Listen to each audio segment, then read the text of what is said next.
This episode of the podcast is brought to you by Very Hard to Submit. Go to vhtsny.com and check out their kimonos, compression gear, and apparel.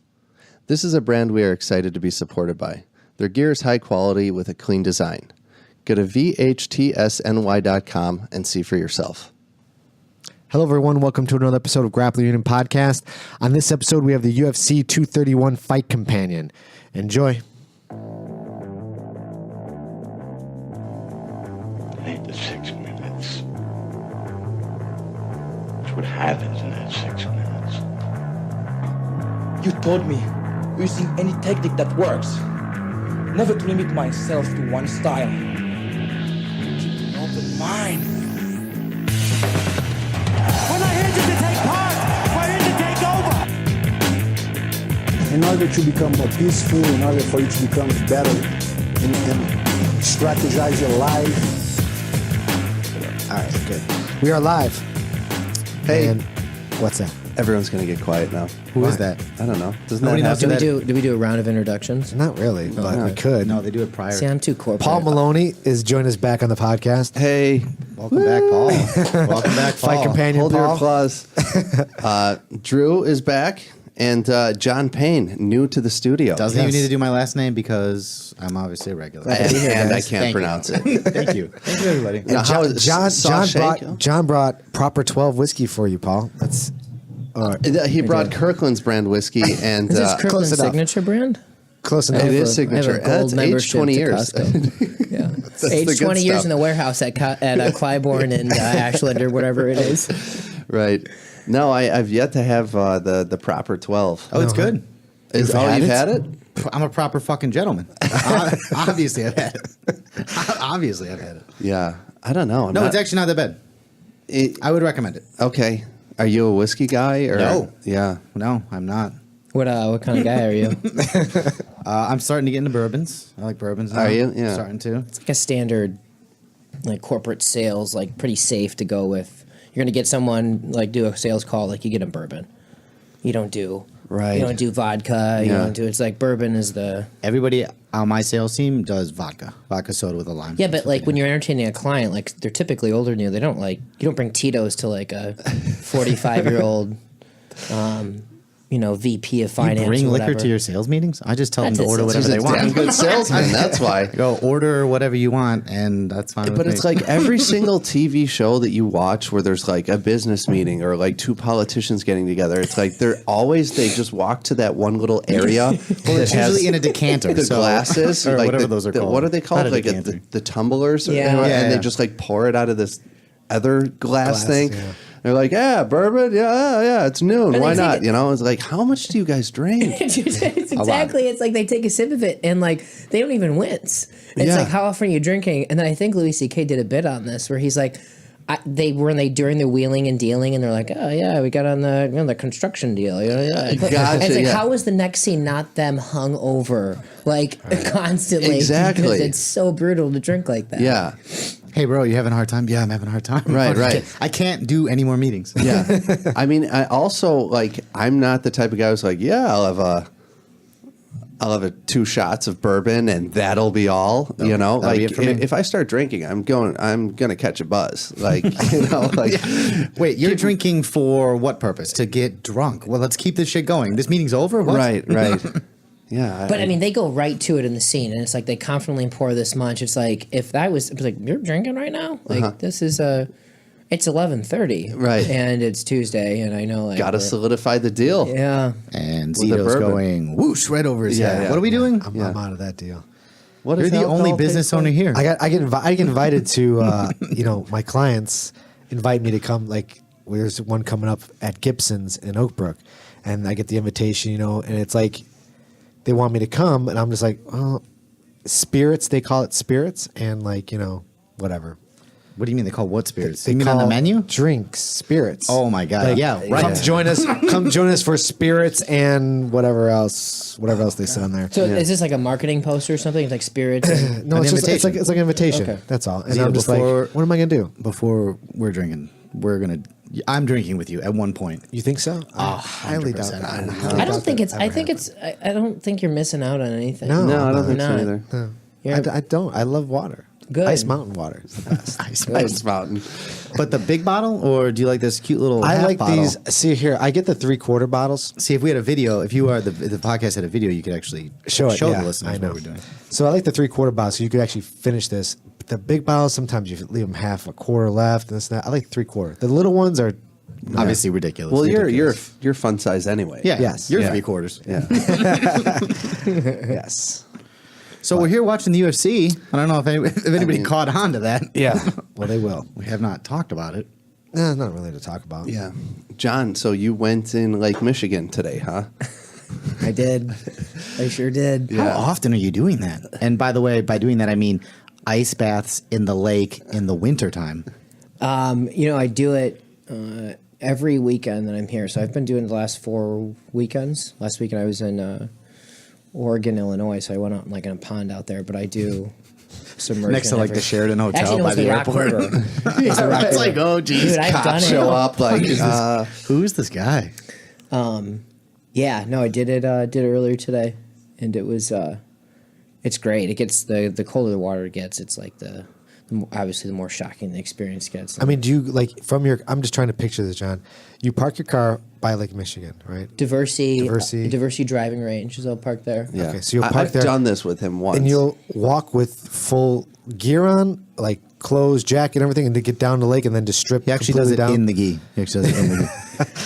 And then just strip when you're down, or do you just walk with a towel, butt naked down there? No, I go down and close, and sometimes what I'll do is if it's I've got some hours ahead of me, it's a Sunday or something, I'll go with one of my buddies and we'll just walk down the lake, and we'll just have we'll kind of walk and talk and get the blood flowing, and then we'll come back and then strip down to underwear. Yeah. And I'll lay it right down on right by the fence. It's Diversity. It's like Belmont Harbor. It's Diversity driving range is where you park.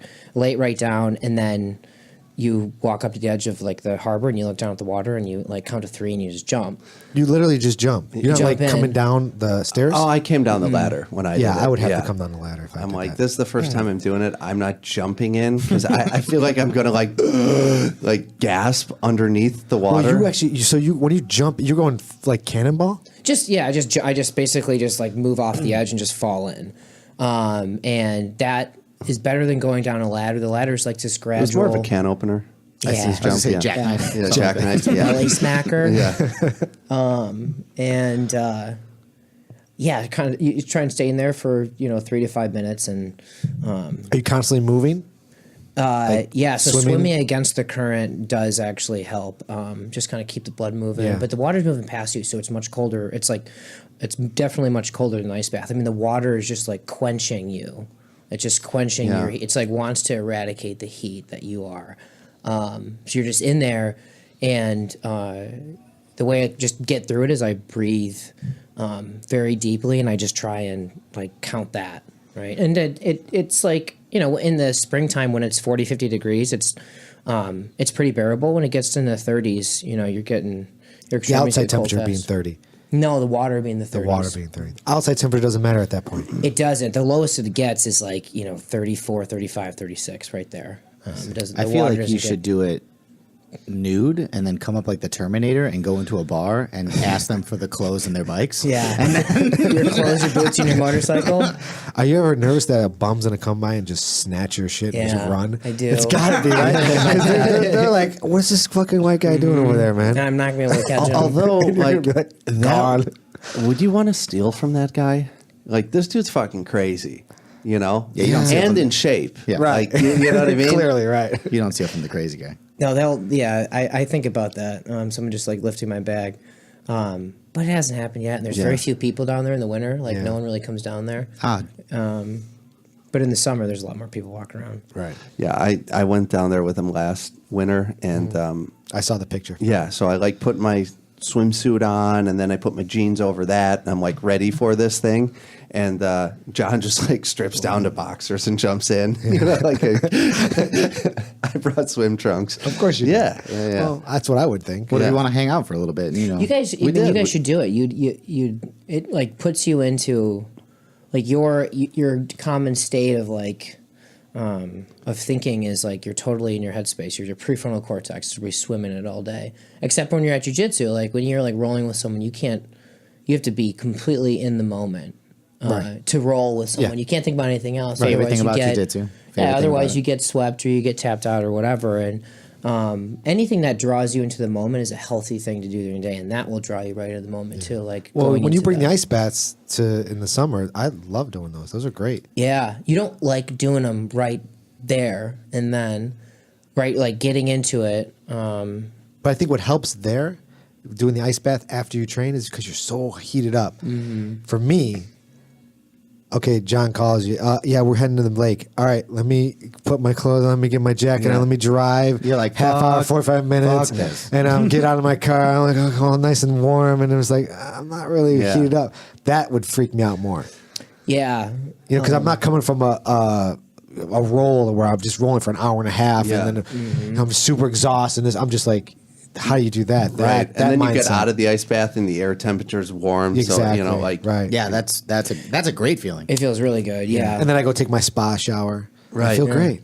I feel fantastic. the hot cold contrast is nice. John, my fingers hurt for days after that ice bath. Really? Yeah, they were like they felt different. It was odd. I felt it Yeah. almost immediately, and I was like, "What the?" That's where you try and like push blood too, because like your body evacuates your extremities like right away, and it pushes all the blood to like your internal organs. So you have to like fight that, otherwise your hands and feet will get. It was odd. Yeah. I was like, That's Well, I remember I was at the ice bath and I'm in there and I'm like, give me a countdown. So like someone's timing you on their phone and they're like, yeah, you're at 2.5 minutes. And I'm like, fuck, I'm doing good here, And John's like, yeah, move around a little bit. And I was just like, huh? And you're like, your body's created that heat barrier if you're like still in the bath, So I just started like moving my arms and my legs, and it got so much fucking colder. Oh, really? Yeah. Yeah, that's like so when there's nothing like jumping in the lake. Ice baths don't do it justice. Jumping in the lake, even if you hold on to a ladder, the water's rushing past you, so your body's never able to create like a bubble of heat around it. Like when you're in that ice bath, you're totally still. The water right by your skin gets a little warmer. It's still cold and you're still losing heat, but nothing like when water's rushing past you. Yeah, or you're treading water and constantly moving. Yeah. Oh, yeah. That makes sense. Ice baths how cold do they get, John? When you put those, how many bags? You put 5 bags in there, something like that? Typically like 150, 200 pounds of ice in one of those. So it gets about what, 40 degrees in the 40s? I've never measured, but it's definitely not. It's nothing like First of Michigan. all, like let's Michigan. talk about that tub that you bought, that you brought stock to the tank? gym. Yeah. 'Cause I think where is he keeping it? How does it actually like fit into his Well, I day-to-day think life? people who are I'm sure listening- not convenient. I'm sure it's not convenient. I never even thought it because I was always like digging the whole Wim Hof thing, and I'm like, well, what do I need to do? Like, fill up the bathtub. I suppose that could be done. This or that. But Garbage can. John Galval jumps brought into a garbage can. Yeah, or the garbage can. But this is nice. John actually brought like a tub for ice baths to the gym. Yeah. Yeah, Who makes that? So I looked into garbage cans first. I tried to do like the cheapest one. I went to like Lowe's, or the cheapest way possible, and I went to Lowe's, and I like asked the guy. I go up there. I'm like, "Hey, you show me where your garbage cans are?" He's like, "Yeah, sure." And we like go over there. I was like, these look a little small. Like I'm trying John's like, to. can we fit a body in this thing? Precisely. I was like, what the Precisely. fuck is going I was like, on? I need to be able to fit in there, and I was, and he gave me a funny look. And, Get out of here, you fuck. yeah, or just like judgment from employees in general. And the lime is in aisle 4? Yeah. I remember 2 shovels lime in a garbage can, please. I remember I was at this. This was the CVS, and it was at like the one at Diversity in Western, I think, near there. And this was years ago, and I was like, I was buying condoms, and then some CVS is like. So I go over to like the family That's good. planning I didn't know section. you use condoms, John. Yeah. Yeah, bro, magnums. So I go to the family and like the condoms are locked. So it's one of the things you have to go to an employee and be like, hey, can you open the thing? And so I go to the front desk and it's this dude, and I was like, hey, I want to buy condoms. He's like, okay. So he like takes me over there, and he like brings his keys out and he opens the glass and he slides it over. And I reach for the condoms I want. And he's like, no, you can't touch them. I have to grab them for you. That's bizarre. I was like, that's sore pause. He's like, sure. I was like, okay, well, grab me the magnums. He's like, oh, magnums for your magnum, bro? I had never met him before. And maybe that's so hard. Magnums for your magnum. Bro, yeah. Oh, that's funny. That's weird. They have to grab them for you. That's definitely not. They're fucking hanging on every fucking rack. That's not a normal thing. Yeah. That's a I had weird. people like stealing them or something. Yeah, it's probably got to be like a high crime store or something like that. Yeah. Well, the A high condom crime store. Right. yeah, This right. doesn't make any They're desperate for contraception over there. Right. But yeah, then trying to buy this trash can, I was like, I need to be able to fit in it. Segways. And he's like, yeah, right. Segways. I need to be able to fit in it, and none of them worked. So I bought this tub that was like still too small. Right. And so then finally I went on I just a little research, and I think it was Scott Laird's website. I think it's Scott Laird is his name, but he was mentioned in this book by Scott Carney called "What Doesn't Kill Us," and Scott Carney is like this investigative journalist who debunks a lot of like cultish gurus, whatever. And he went to go debunk Wim Hof, and Scott Laird was mentioned in his book, and so I looked at his website, and like on his website, it's like if you want to just like have a cheap way of doing ice baths, buy these Rubbermaid stock tanks. They're meant for feeding cattle. They use them on farms. Oh, that makes sense. So they'll have on the stock tank on the side, it's like heated only for heated cages or something. It's all for like agriculture. Yeah. And they have like a drain at the bottom too. And Yep. yeah. Yep. And there's 150 gallon ones. 100. Anyways, I ordered them in Zolo. It's called. Yeah. And it took like How much was that thing? It's $150 and $1,500. You can believe it. $150. Chump yeah. change for John. Right. But I don't know if I could get in a garbage can. That's a weird one for me. Yeah, it's got to be clean, Yeah. obviously. Yeah. Yeah, I'm not using city garbage cans for that. God. I just because I just look at it, I'm like, nah. You ever I'm good. like walk down alleys? Yeah. Or anything? You ever like look at the garbage cans? Like ridiculous. there's fucking holes chewed out of the like rats will chew their way into those Yeah, things, man. man. I think I heard that Chicago has officially taken over as the rat capital of the United States. No. Even worse Is than it New York. really? Yeah, I think I read something like that. They're saying like the New York is just rat city, Right. Nah, Chicago's. They're saying it's actually, Really? which is crazy because we're actually so much cleaner. But you would think it wouldn't be that bad, but I think that was somewhere. I better study. I was looking. There's it's incredible how they're better adapted to cities than we are, and we build these things. yeah. They have, as an animal that existed in the wild at some point as a rodent, it has really adapted well to a city. They eat everything. They're disease ridden, and they're like, They eat it doesn't themselves. matter. Yeah. They eat each other, Right. Yeah, and they give a breed fuck. very well here. Yeah.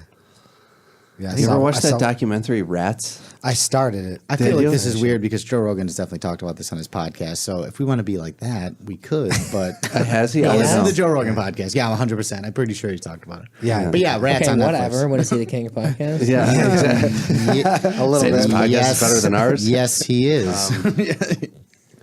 Yeah. Who's the guy who did Super Size Me? Oh, I don't know. The name of the guy? I don't Red remember. hair. That was a great movie, though. I could What's Google that it if you dude's want me to name? Google it. No, I don't want you to Google it. I could. Let's just sit here until one of us. Jamie, thinks pull it up. What about it? Hey, same director, basically. As Super Size, the guy who did Super Size Me also Did came out Rats. with Rats. oh, Yeah. got it. I thought Okay. you guys were going to get a Jamie. No, never. What about his no budget. his wife? Is he still married to that woman who did Supersize Me with him? I don't know. Do you remember like she like at the end of the movie? Morgan Spurlock. There it Fuck. is. Yeah. Morgan Spurlock. At the end of the documentary, well, she was with him the whole time, but she was like right after he was done with the month of nothing but McDonald's, she was going to be the one that put him on this detox diet, and they talked about it. She was like, she was a vegan, and Right. Do you remember her? I remember of her. I know that she exists, and I remember seeing it When's the last time you guys ate McDonald's? I couldn't tell you. years and years and Couldn't years tell you. ago. Every once in a while, I'll come home from like a trip out of town, and there'll be a fucking McDonald's drink in the fridge, and I'm like, "Did you fucking eat McDonald's?" And she goes, "I was hungry and I was tired." And I'm like, "You're trash. Stop eating that stuff." Totally. I don't give a shit if you go get burgers from just another place, but Right. why McDonald's? Any place. I don't give a shit. I was hungry and I was tired. Someone she's at the the gym was worst. talking about. Go to sleep then. Yeah. Someone at our gym was talking about getting, I think it was Braulio. He was like, yeah, man, we went to Burger King and got, for $1, you get like 50 nuggets or something like that. For $1, you get 10 nuggets. 10 nuggets for $1. $5, that's 50 nuggets. 50 nuggets, $5. You get 50 chicken nuggets. Sounds enticing. 50. Yeah. 50 for $5. I'm like, how is that? That can't be food. That's the last thing I want to hear. That can't be food. That's what I mean. Like- Like, how is that? How does that not freak you out a little bit? Like, gotta that only freak you costs out. $5. It What does. is that? Well, you know, does. What do you Taco mean? Bell officially said they can't call their Please food. charge they me can't call it beef. $15 for a burger. Yeah, Yes, they can't call it please. beef anymore. It's not beef. No, It's you not. can't. Beef. It's What, like Taco Bell? Yeah, it's mostly like a beef-filled gelatin or something like that. There's got to be plike in that. There's got to be some type of material in there. They cannot call it beef. That's all. One of my good buddies from Detroit, his dad worked in a like a butcher shop in the 70s, 80s, and one of their customers was Burger King, and the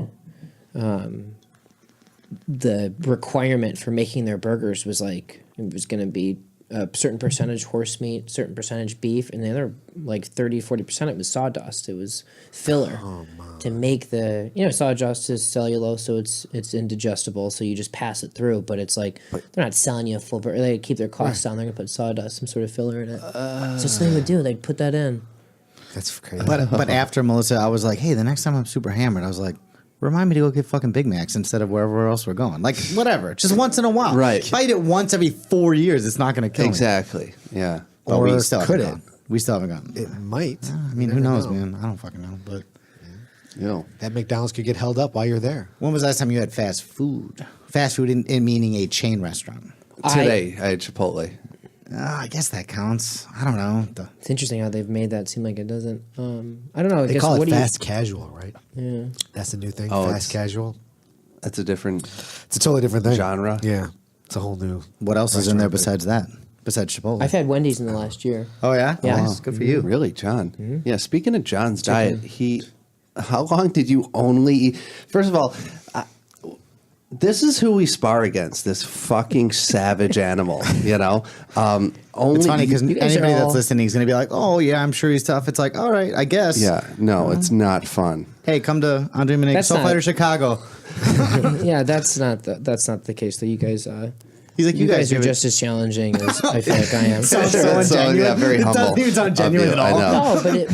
No, but it's true. I don't.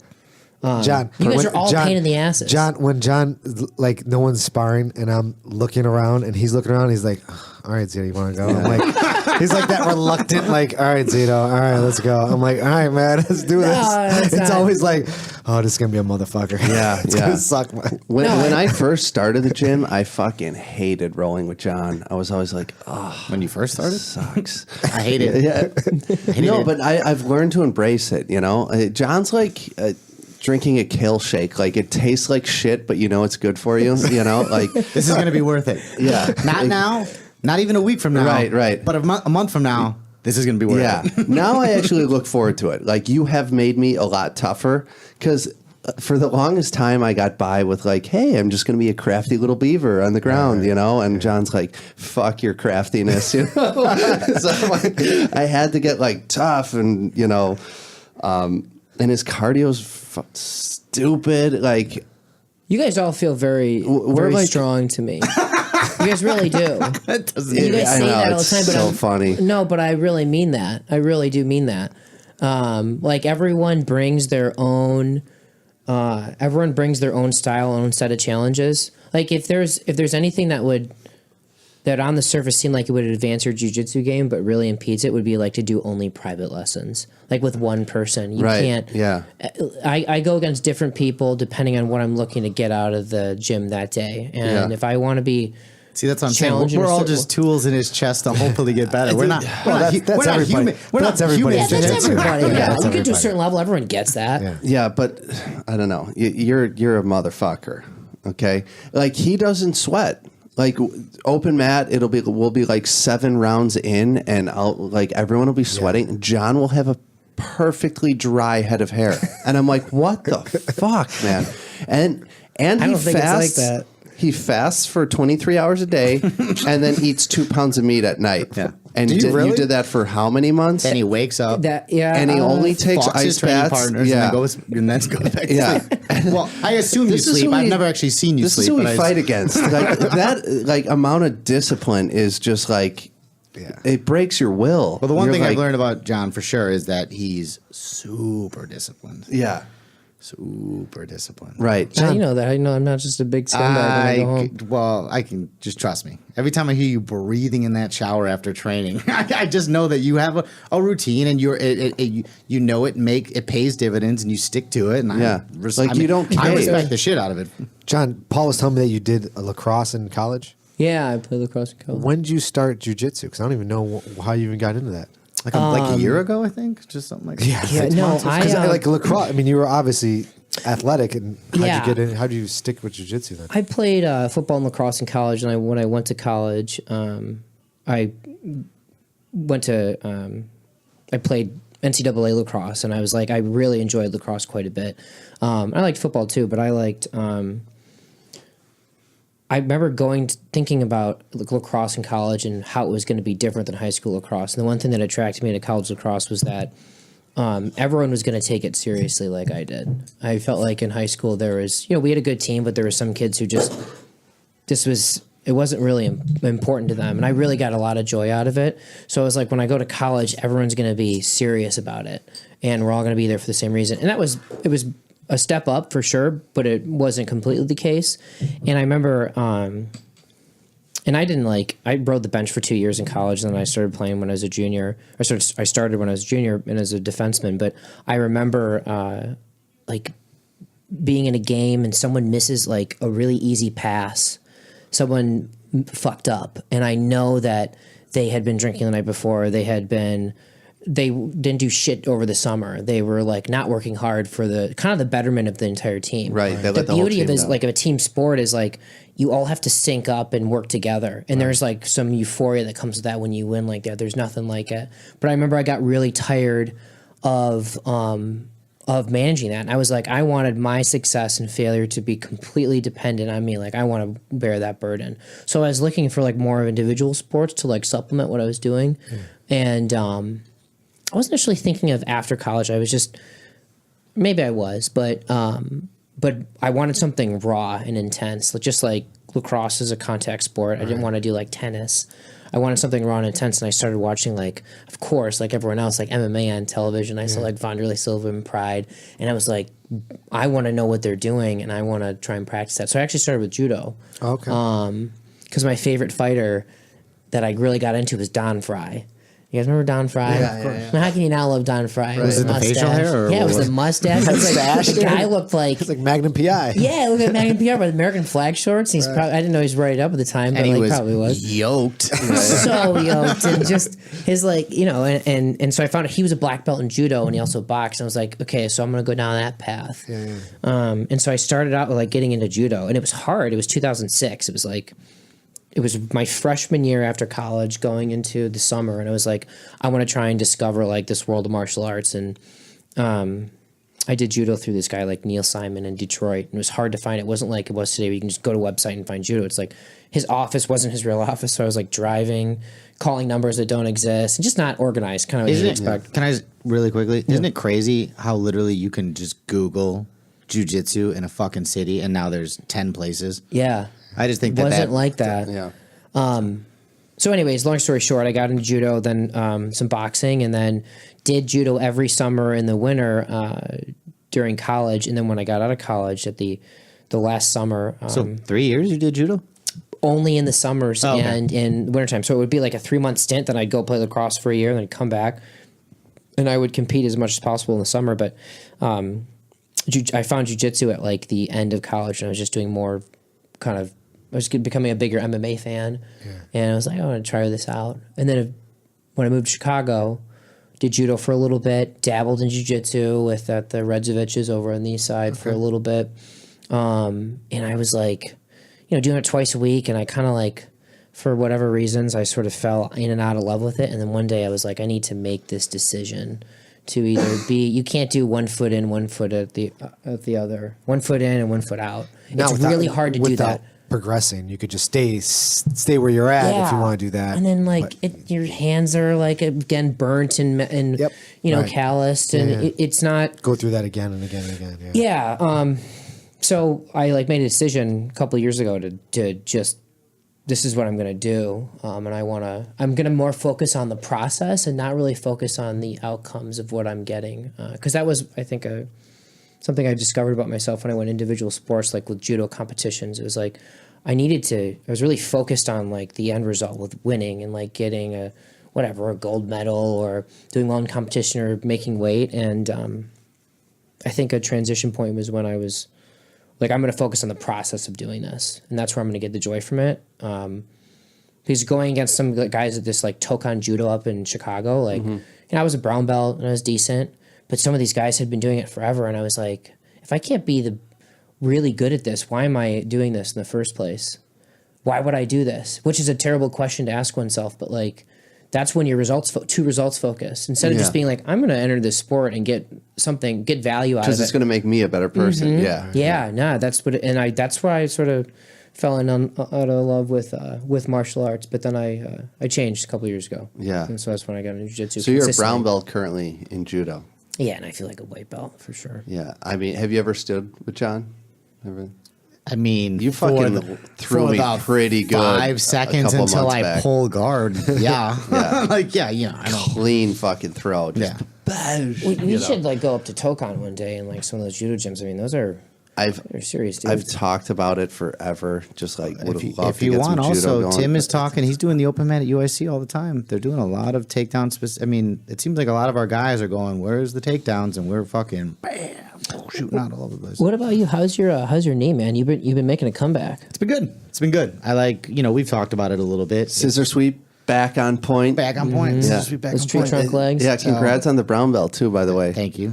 Watch out, brown belts. Best scissor sweep in the game right here. Zito brown belt. Oh no! Why did I say that? Why did I think you got promoted? I didn't get promoted. You did. Got a ton of stripes though. I got some stripes. Yeah, man, it's good. So no, I feel good. I know I've talked to John about it at least. It's time to go. It's Andre was very polite, but he also told me, he goes, you're getting this a little early. And I'm like, yeah, I know. And I was like, the 6 months out for the injury.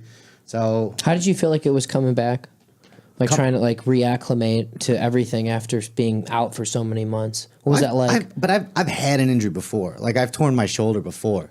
And the one thing I said was, I was like, I'm not going to rush it. Because I rushed my shoulder and that's why it's all dicked and it pops out all the time. I was just like, I'm not going to rush it. Take your time. Don't push it. The good thing was Andre was amazing. And when he would see me he goes, you're doing 3 rounds. If you do any more, you're going to be in trouble. Right. And he'd see me go and go. He'd be like, hey, you're done. He goes, I've already seen you do too much. Yeah. Because, we were doing the beginner's class together. And then, so that was still a couple rounds, Right. And he'd go, no, 1 or 2, take it easy. And that would kind of just remind me just to slow down and take my time and not fuck it up. Yep. But like, so good. But in terms of like how you felt on the mat and your skill, like what was it like going...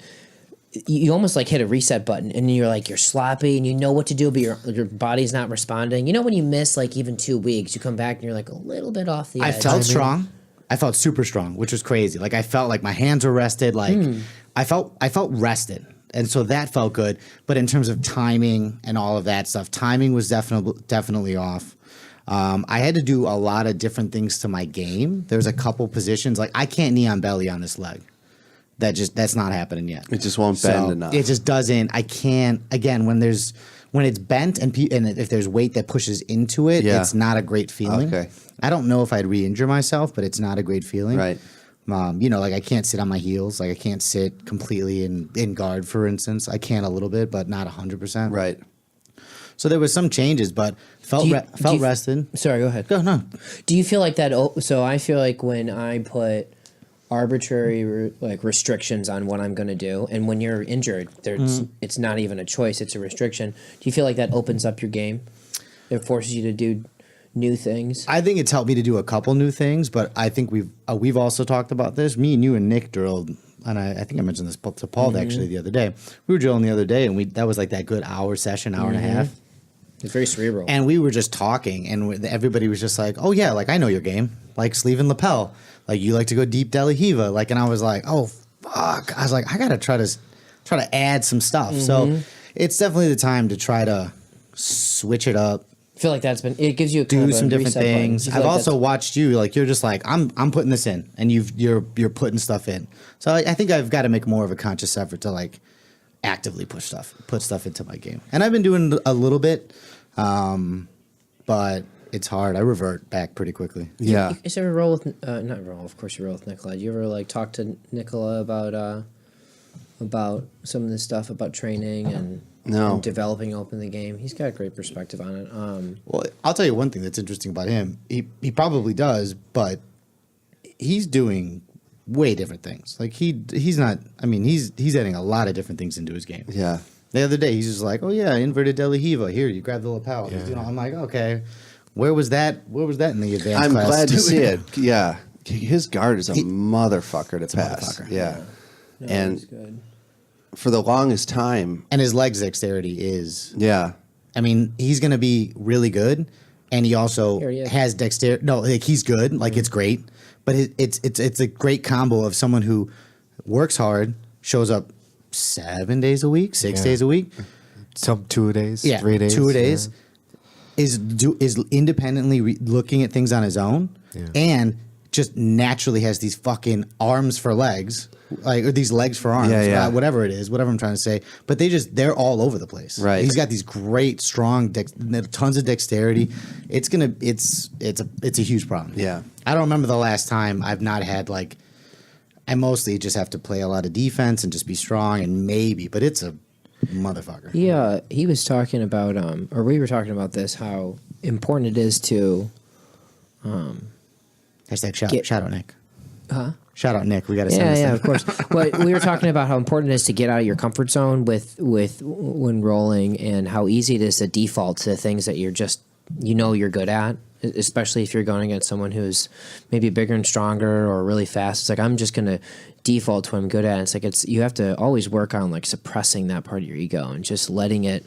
I'm going to put myself in a position that is confusing or uncomfortable, so my game open up. Because especially with judo, you would roll with older guys, or you do newaza with older guys, and you could tell they've been doing the same thing for like 30 years. They've never changed. They never opened up their game, and maybe they opened up their standing game. I mean, judo obviously is is definitely not as much of an emphasis on the groundwork, but I think injuries allow you to do that. yeah, right. Injuries, for as shitty as they are, they allow you to get out of your comfort zone, because you tend to injure the things you do the most. Like my right hand or my wrist is jacked up, and I'm like, man, I don't even remember doing it. I didn't get wrist locked. I'm like, oh, it's because I'm constantly grabbing the lapel with my right hand, constantly. My elbow, because I grabbed the lapel. Yeah, grab the lapel, and I'm like, now I gotta switch it up. Now I gotta start using my left hand more, and because I'm I need to fix this a little bit. So now I gotta open my game up, change it up a little bit, so I can heal that up,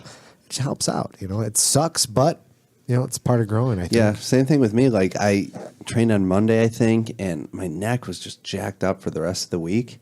And I went in today, and I'm like, I'm not inverting at all today, and I didn't. And that's like a lot of my game. Yeah. Del Hiva, reverse Del Hiva, just lasso. Is that why you didn't call me out today? Why? Because you couldn't go. Because I couldn't invert. That's why. That's why I chose to roll with John instead. Yes, thanks. Yeah. Thanks. I told Zito today. Last 2 times I got Zito's back, he went and fucking did his little footsie game that he fucking plays, which is so complicated. I'm like, I lost. Last time, both times, submitted me just fucking weird ankle bullshit. Super Really? annoying and frustrating. Yeah. So I have him in side control. I'm like, I'm not taking your back, you fuck. I'm staying right here. Oh, he did the crossover ankle. Oh, I don't know what he did. He hasn't showed it to I me know. yet. But yeah, something like that. He's a brown belt now. Leg lock. I'm going for I everything like on that. it now. Toe Zito- holds. Zito's like, I'm going V-bars. for your legs, and I go, good, because I'm here now. So You let's take do this. Zito's back. That's the first thing he's going to go for. 100%. Now I do that with you, because you're really hard to get a choke in on. Yeah. So I'll tease you with the feet. Yeah. and then let your direction go there, and I'll then you go, sink come it in a in, little yeah. deeper, I and tease I'll him. pull I it tease him out. with my and- eyes. I Yeah. like giving him these looks, and Yeah. then he's just like, "Oh my god." You just get see, lost do you in see them? my neck here? That's Oh, from you. did I leave that from Yeah, you? That was you. Oh. Nice. Is it there? Yeah. From it's there. jujitsu? Yeah, what? man, from that choke. He tried to choke me out. He wouldn't take my back, but he just tried to like, I don't know, fucking rip a choke in at the end there without having my back complete. So he's just hanging me by my collar. Right, just right. I'll strong actually say arming this. me. Do you want to know what I did? What? I grabbed his lapel, and then I had it, and I threw my legs up, and then I actually pushed on the top of his head, and I pulled him with the Like I was a like, "Oh, I'm an lawnmower. asshole." I was like, "I'm an Yeah. asshole," Right, but fuck it, one we'll of see how those this goes. guys. Right. Those guys. Oh man, It was kind of a dick move. a But little bit of a dick move. But okay. so what's with your wrist? What hurts about it? I don't know. It's right in here. Just this center of the wrist. Just something's going on. Do you know who's got some good wrist therapy stuff? Is that guy Ryan from the gym? Yeah. Ryan Allen Jones. Yeah. He's like got a lot of good therapy. He's in his head and his regimen or whatever. He especially for wrist stuff. We were doing Okay. that. We were doing some of that stuff the other month. He's got a great perspective too. I really enjoy talking to him. Yeah. But I would go to him, ask him about. Okay. He'll teach you some good stuff. And he's like into living deeply. I mean, he's like, Yeah. you know, you'll talk to him and you'll get like a full sense of oh, life. Ryan, going on. I was like, yeah, I was Ryan. spacing out for a second. love it. Oh yeah, he came back from like an ayahuasca trip like a couple of months ago, and he was just totally different. He was like, "Man, I'm just a new person." I'm like, "Yeah." He was one seem time like he, it. he was working on Andre and he was working on his neck, and then at the same time he was working on his neck, he went and like put his hand over Andre's head, and I'm like, "Oh, this guy's into some fucking spirit shit." I don't know what. 100%, man. I don't know what he's Yeah, doing. yeah. I was like, "Is he trying to fix his soul too while he's working on his neck?" I was like, "What the hell?" I was like, "All right, no, Ryan knows his shit." Ryan goes deep. He Yeah. lives deeply. That dude is deep. He is. Yeah. I appreciate him a lot. You talked about anything, you'll get a like he when you talk to him, he is 100% paying attention. Mm-hmm. He's making you feel like you're the only person in the room. He's not. I've never seen him like distractedly texting on his phone, half paying attention. Like he's looking at you. He's present does with he you. have a phone? I'm asking that seriously. I He think seems like the type of guy who does not have I a was phone. texting with him today. He does. Okay. Dude, we're missing this fight, man. It's a good fight. Nelson versus Oliveira. Yeah, Gunner's awesome to watch. Dude, John Oliveira actually wanted to see this fight. Oliveira just held the fence I'm going to this and pizza. got called by the referee, and they actually stopped the fight to reposition him. And I think he should have gave him the takedown. Any penalty? Yeah, he didn't give him. He didn't take a point away, which he should. Just took a point point, yeah. because right now Oliveira should be on the ground because Nelson had him slammed. Dude, Gunner's quite a grappler. Yeah, he is. That's why I think Look at this. He's a Henzo Gracie black belt, right? He was out recently. is he with a Henzo knee Gracie too, black right? belt? Yeah, I believe he is. Oh yeah, He's got the back and the body triangle. Did he have a knee injury? Is that why he's been out? I feel like I haven't seen him fight in a while. John, do you watch MMA? I do. Do you? Yeah. Because don't you not have a TV? So I have a roommate who we Okay. have a TV. I don't really watch it, but I ever since I got off Instagram, I've been not as Again, this is who we spar against. Meat eating, ice bath, no TV, John. but I haven't been like as aware of what's going on in the UFC lately because I would usually like see on Instagram, oh, this fight's coming up. Okay, I'm into Yeah, it, yeah, and yeah. I love watching this. I just have, like won't like I'll have to actively look it up. Yeah, and be right. like list of UFC events on Wikipedia or something. Doesn't watch TV, but does have an Instagram. Why are we not friends on Instagram? I don't go on Instagram anymore. I like pictures. I still have the page, but I don't. Send me pictures. I deleted the app. What is going on with this guy? That's some weird. That's He's weird. got a body triangle. Yeah, but he Yeah. turned On over the bottom. Turned it around. Yeah, He rolled into it. he rolled into it. Oh, I mean, I don't think we can assume that Oliveira doesn't have a ground game. yeah. Doesn't he train? What I'm does he sh- train? He's isn't he a black belt? I don't know. I think so. Why do I remember that? I don't remember what team. Oh, you know what? I think like everyone's he a black trains. belt. I think I was actually speaking of Instagram. I think he trains at that the same Brazilian gym. I don't know how to say it, like Evolukai Muay Thai, where Lovato trains. Jesus, Oh, really? man, Hey, that yeah, level's guys, going some nuts on solid top. Which is ground old and like Yeah. Vale Tudo with like Vanderlei and all that shit. So I mean, I can't imagine. Wasn't Oliveira a lightweight? I don't know. I don't. What is this fight even at? I'm not even sure. 170. 170. Yeah, Gunner's 170, I think. Unless- Do you guys I remember know that it's Gunner fight? He was dropped him. fighting some like kickboxer, and he had this incredibly just like great karate attack, and then he choked the guy out. Do you guys remember that? Oliveira's a stud. I mean, he's This really ground good. and pound is brutal. Yeah, he's gassing himself out here, I think. I don't think so. Man, Connor's taking a beating though. Yeah, he's doing a good job. A lot defending. of those are not landing. I agree. He's doing a good job defending, but one of them is. Let's see a leg lock here, huh? He's reaping. Yeah. That's a reap. I mean, if Oliveira, If this was the IBJJF and not, yeah. That'd be so awesome if the ref was like, stop. Reaping. No reap. Held up that X sign. It's just like, what? Yeah. He's punching him in the gut and everything. oh, could heel hook? It's right there. What the hell is that? Straighten up his leg. What's he going for He's the other got the side? saddle for? here, Zito. Why? But why is he on the right side Dude, instead of the left? He's got it. Did you, Paul? He missed Oh, that. wait. Now he's going for it, but it was already there. He's That's setting weird it that up, he would. Zito, relax. Come on. He might be setting it up. He needs to set He's it up gotta- a little. I think. What's the problem here? He's got to push it over to an inside heel hook here.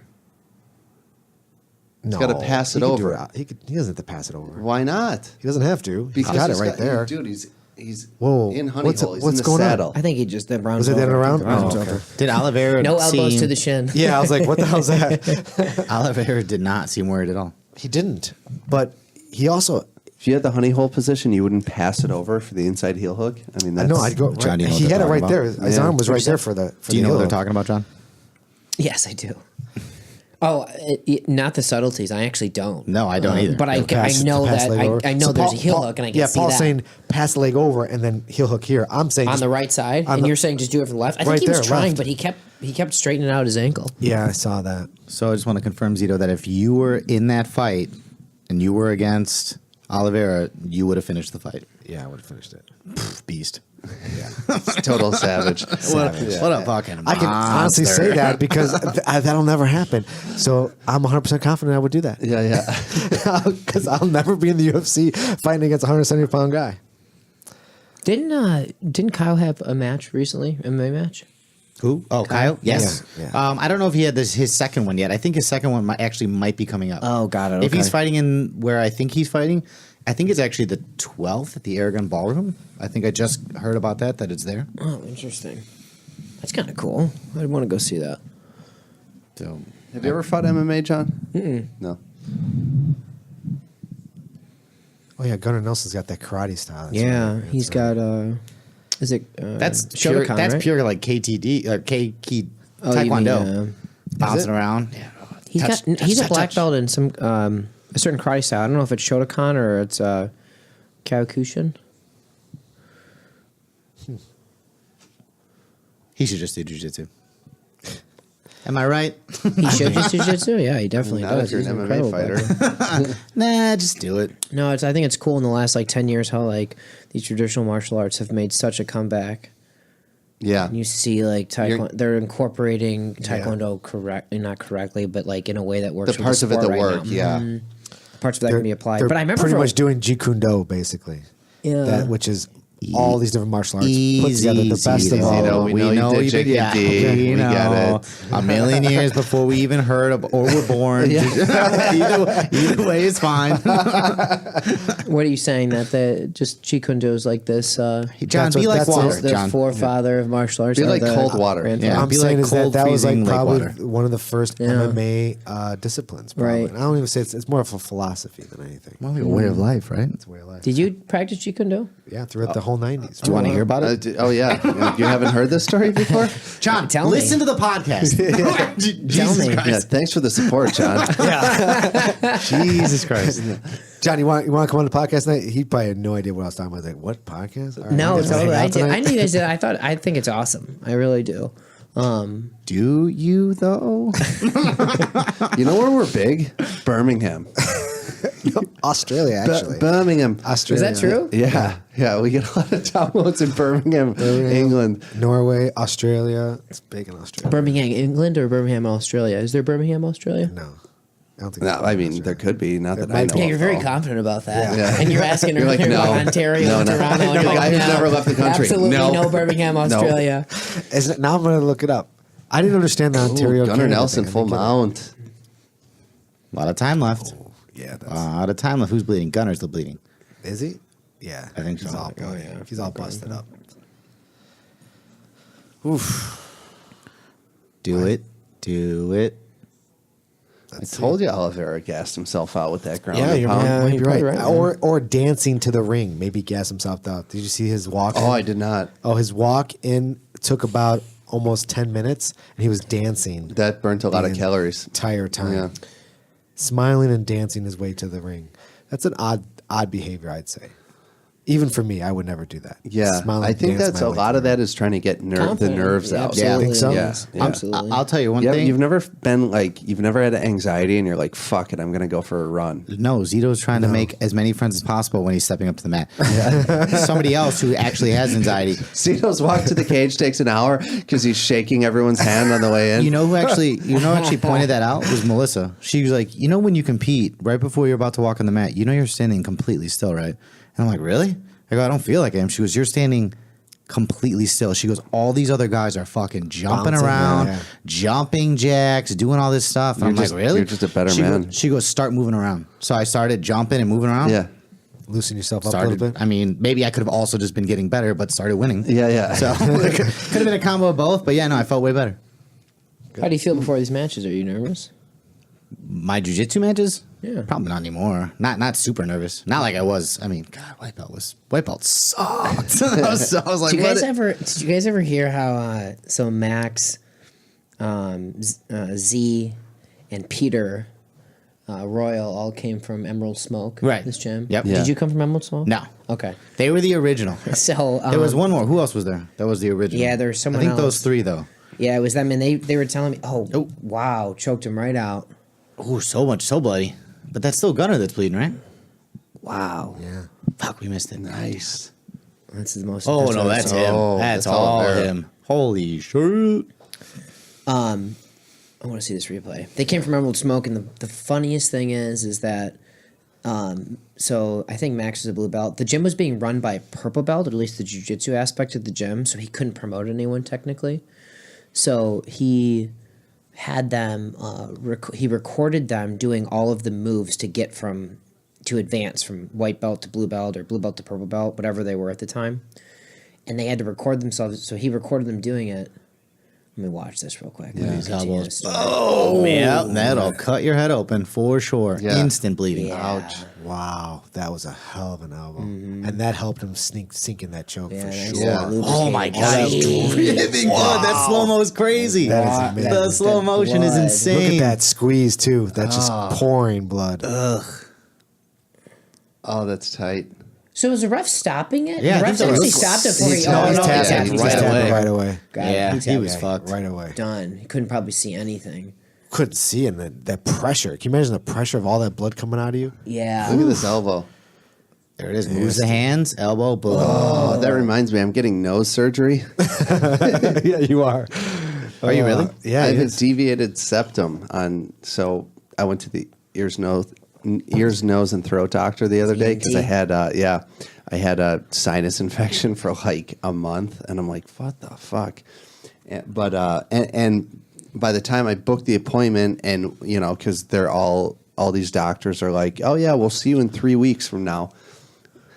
So by the time I went in, I was like, the sinus infection had gone, but I was like, I'm going to go anyway and just like get a checkup. And I'm like, yeah, the right side of my nose is like always stuffed up, or I don't know if I have like an infection up there or something. And he did the whole scope thing, and he's like, no, you have a deviated septum. It's like 90% blocked. And I'm like, okay. What did he say it's blocked from? Like, what happened? I asked him too. Yeah, the cartilage. It just, your septum your brain runs oozing right out up of the your head? middle, and it just kind of just deviates off to the side and like kind of closes one of the nostrils off. And I said, what's that from? He's like, could be anything. Could be born with it. Really? You know, he's like, you could have got it from jiu-jitsu. Basketball could have hit you in the nose when you were 8 years old. I mean, it could be anything. I feel like I should go. One time I did a smoker fight, a boxing match, and I got destroyed. There was so much blood coming out of my nose. Real quick, Gunnar Nelson's finished 16 of 17 of his wins. That's like That's a very entertaining fighter right there. Wow. It's got to You be got that submission right. though, which most people probably don't find as entertaining. But But still, he's oh finishing, no, 6, man. only 6 submissions. It said that. So the only fight he's six- lost is Damian six- but- Maia. But No, he's 16 of 17 wins. He's finished 16 of 17 wins. He's Oh, definitely no, I'm lost with you, confidence. but I'm just saying, Yeah. you know, people. I don't. Do you think the layperson still appreciate submissions? I I don't think know. more so than before, for sure. More I mean, so than 10 that years one, ago. Well, that one was busting a dude up and then choking him. That's one for that's sure. a Yeah, that's cool primal. finish. That's as primal as it gets. He's good. That's why I felt like he disappeared. But I think he had a knee thing. I thought he had a knee Yeah, thing he not was too out many for years ago. something. There was a big gap, and then it seems like he's back. Yeah. But he was quickly climbing before. I remember that. Because it was him and Connor climbing at the same time, and people were like, "Oh shit, SPG's fucking." There's that guy Paddy O'Hallahan. I don't know, some Irish fucking name. Yeah, he has something like he has, Patty the Hooligan Houlihan. Right, right. he has didn't he have something like inflammatory or He had a crazy autoimmune? disease. Yeah, he just stopped fighting. Was it because celiac or something? What was it? No, I thought it was something crazy, but it was Something like else. it wasn't something serious. Yeah, It wasn't It's like, an congenital. injury. Yeah, it wasn't It's an injury. It congenital. was- Yeah, I remember this. What were you saying before, John? So What the fuck are yeah, you talking about? so this is kind of hilarious. So Max, Z, Yeah, and Peter, especially all about had Emerald to, Smoke. I want to talk about that as Yeah, much and as so possible. it was a protocol running teaching, so that he couldn't promote anyone. So what they had to do was record. Walk everyone through what Emerald Smoke is, and those guys you just named are teammates of ours at Soul Fighters. Emerald currently. Smoke was just some gym down the street, and then Andre walked in, I think one time randomly. The story I heard is he walked in like one time randomly, and they were like, and he was just like, I think they all were like, is this place still around? Should I be? I haven't heard Shit of on it. this No, it fucking shut place? down. I'm pretty It was- sure. Well, John was Pretty telling the much- story. What are you jumping in now? No, he was asking him. He can tell the originations of Emerald Smoke better than I can. Give us okay. a backstory here. Well, I don't. Okay, so right, it was definitely any jiu-jitsu program. It was run by some sort of purple belt. But the one thing I remember Andre saying was he went in there one time and was just like, "Hey, let me show some stuff." But Andre said he had a white T-shirt on and he was just doing snakes. And he walked up and there was fucking black streaks on the back of his white T-shirt. And he's like, "You guys got to get out of this place. Like, what the fuck are we doing here?" It was crazy. And then I think they kind of heard about Andre, and then all three of them just fucking booked it at the same time almost. Right. And I don't know what happened after that, but Well, I think they didn't book it because they didn't leave the place because it was like they weren't satisfied. The gym shut down. They needed another they place did to go. officially? yeah, Andre was. What I understand was Andre was teaching class there, and also at like Miguel Torres's and a couple other places. Like Andre was kind of like a subcontractor. He was the jiu-jitsu instructor for several different gyms, and they shut down. And then, you know, after that, not too long after that, Andre started his own thing, and they came over. That's how I understood it. Yeah, and I think, and I could be wrong about this, but I believe that Emerald Smoke was like an MMA gym, and they had this like certain space they dedicated to jiu-jitsu, and so that's where Z and Peter and Max originated, and so they had to record themselves. And so, by the way, do you want me to go with the background, like Max and Z? Is that what you asked? No. I mean, keep going with the story. Yeah. So Max is and Max is obviously he's an incredible teacher, by the way. Yeah. He's an amazing teacher. his education background, His obviously education plays background so helped hard so into much, It. It's yes. so descriptive. It's Someone who knows how to take information and dissect it and then express it to people in a way that they can understand. Yeah. That is a higher form of understanding. Great He teacher. can take a whole process and segment it up into its important parts Yeah. and tell you what it is. I can't do that as well as he can. No, Not no. even close. He's a really good educator. He's Yeah. very brilliant. He teaches the 10 a.m. at Mineko's. We're lucky to have him. Yeah, he's awesome. So anyways, and a he's couple years British, ago. so he sounds smarter. Yeah, yeah, and he's British. So he's Scottish. automatically, Yeah, he's British. automatically, he's got 50 extra IQ points than we do. But he was That's just born. He was born in Germany, right? His father's German, his mother's Scottish. something like that. But he's got a British accent, Well, and in listen to it. It's like there's like real. Is it Yeah, northern? it's definitely No- British, but okay. there's aroma of Scottishness in it. and then his Scotch in it. his nanny that takes care of their baby is Roman and Nikolai.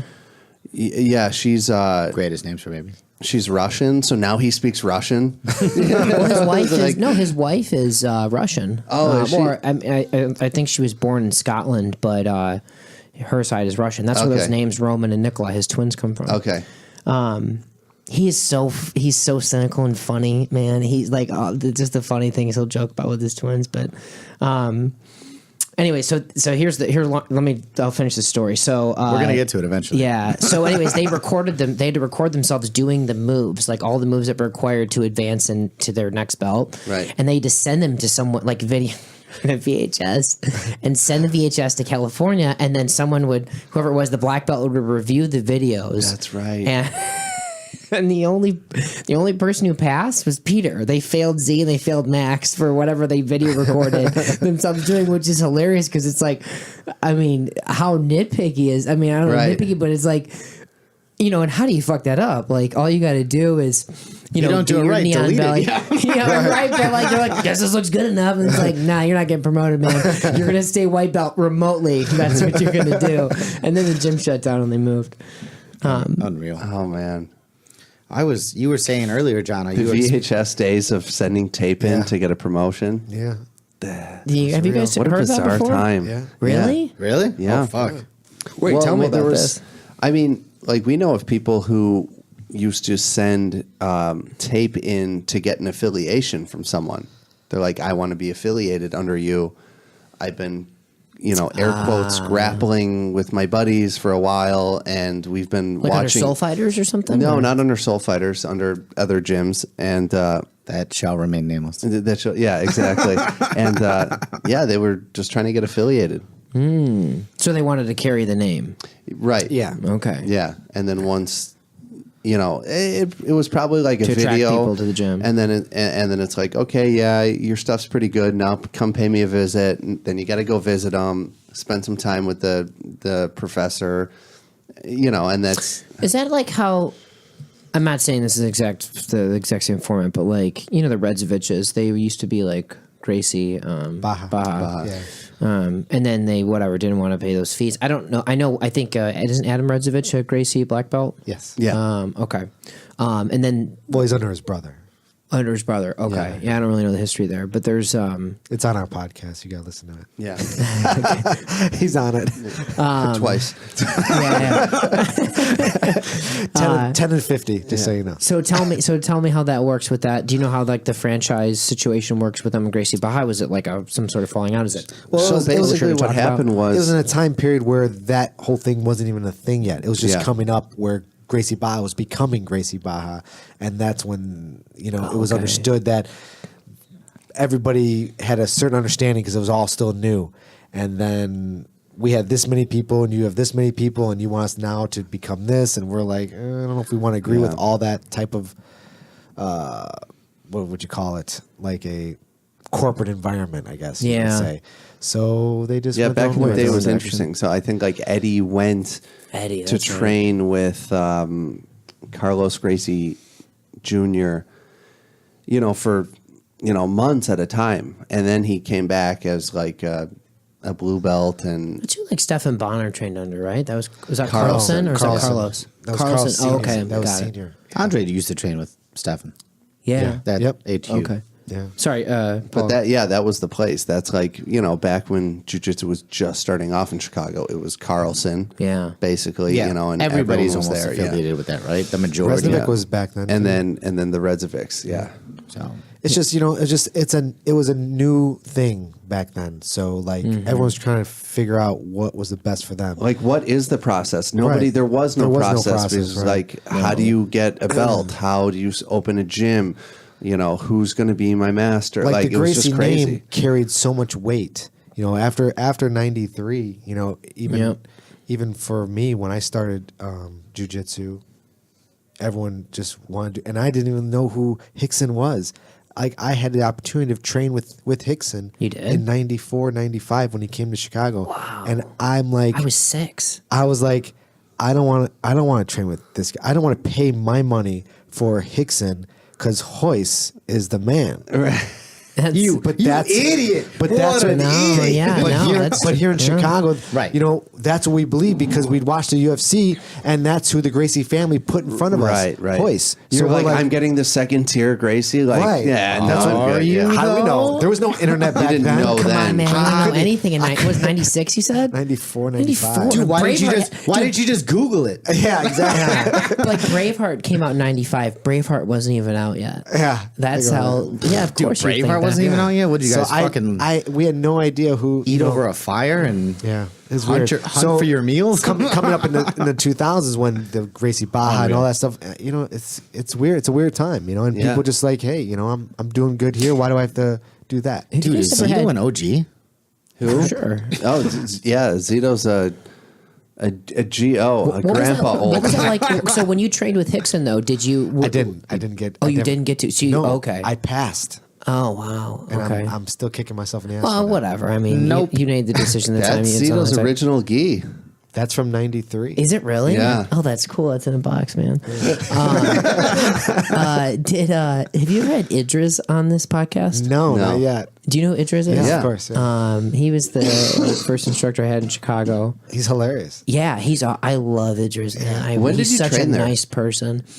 So when I first trained jiu-jitsu, it was in Detroit actually, Right. and it was at the Shonda Hibero gym, yeah, about okay. Hibero, and they were great. Yeah. They were really good, and I really enjoyed it. And then when I came to Chicago, I did it. I think I did it in 2011, 2012, something like that. It was on and off for a little bit. It was like Okay. twice a week. Yeah, it was yeah. like kind of that dabbling thing, but I had done judo. I really enjoyed it, and I really liked Idris a lot. Just like a wholesome, nice dude. Yeah. And very, very strong. Rolling with him is like, back then it was like rolling with really good. with like a steamroller. I mean, Yeah. he's so strong. But I really enjoyed, and then the only reason why like I came to Andre's because I moved to Wicker Park and I just Googled jujitsu, and that's how I found him. Google Maps. He's like, "I'll join the gym." I was like, "Google Maps, man." basically, yeah. Was it the reviews? But you know what I did? I was attracted to for sure was that it was the first gym I had been to where the name that's tied to the gym. The person was actually there, Right, So you know, it was the Gracie, whatever. Not Gracie's at the Reds. You know, it was. I remember going to when I went to San Francisco. I was out there for work in 2014 for 3 months, and I'd go there a month at a time. And so I found Half Gracie out there, and Half Gracie is he will train. He will teach at his like little strip mall gym. In the suburbs typically, but then the gym in the city is Kurt. Osiander. Yes, Yeah, the guy that and I fucked didn't know the who pants. I didn't even know who he was, but I remember like going to the gym. There's some dude with long hair, and he was like just checking me out. I was like, I just wanted to do jiu-jitsu for the day, and I knew it was like some health associate or whatever. But this was in 2014 when I was like still flirting with jiu-jitsu. I feel like I was a white belt. Time of course I was a white belt when I came to Andre, and then. But I remember like that's the Kurt gym, or it was Health Grace gym, but like Health was never downtown, of course, and so what attracted me about Andre was how he was always there. He was always teaching. The guy in the front, the guy on the brochure is actually there, Right. and Right. and he cared so much, Yeah. and I was motivating for me. Like I like having I enjoyed that dynamic quite a bit, especially before you were really owning your development. You brought that up to me one time before, Paul. You brought up something to me that I talk about all the time, and I feel like I've appropriated in other parts of my life. It's like at a certain time with jiu-jitsu, you have to own your own development. Like the coach can maybe give you some guidance, but they can't give you every answer now. It's like, where do I want to go with my jiu-jitsu? Do I want to be a top player? Do I want to be like a guard player? Do I want to practice this? Do I want to be doing chokes? Whatever it is, however you segment jiu-jitsu, eventually you have to own that development. Yeah. And then you have to, when you go into the gym, having this sort of underlying objective in mind, roll with the folks that are going to get you to your micro objectives for the week or whatever it is. And you told me that, and it was a really, really good point. Yeah, and Redzovic, I think, brought that up on the podcast before. He's like, after purple belt, you have to be pretty much self-taught. Like, you can have an instructor to rely on, to bounce ideas off of, for a little bit of guidance, but, like, pretty much, like, you're in charge of your own game after that. Like, once you have the fundamentals and the basics down, the world is yours kind of after that. Yeah, where do you want to go with it? It's a good, Right. it's a good lesson, like responsibility for something. Well, that's why I also think Andre's a pretty strong proponent of, let's get you promoted. Like, what the fuck are we, 10 years? Like, are you Right, kidding me? like, And that's kind of what he told me. He goes, look, like, you're going to go quick, like, and you'll figure it out. But I've noticed that with Andre's promotions where, at other gyms, they're kind of like if we're going to promote you to Brown, it's like you've been probably deserving that promotion for 6 months or a year, where Andre's more like, if you're just touching the cusp of like starting to feel or to roll like a brown belt, he'll be like, boom, you're brown now. Yeah. Step up. Yeah, You know, he like- uses it to drive your development. Yeah. He's like, trust me. I'm like when he gave me promotion, I was like, oh boy, like really, Andre, you think? And he's well, like, what happened? yeah. And he's like, trust me, you'll rise to the occasion.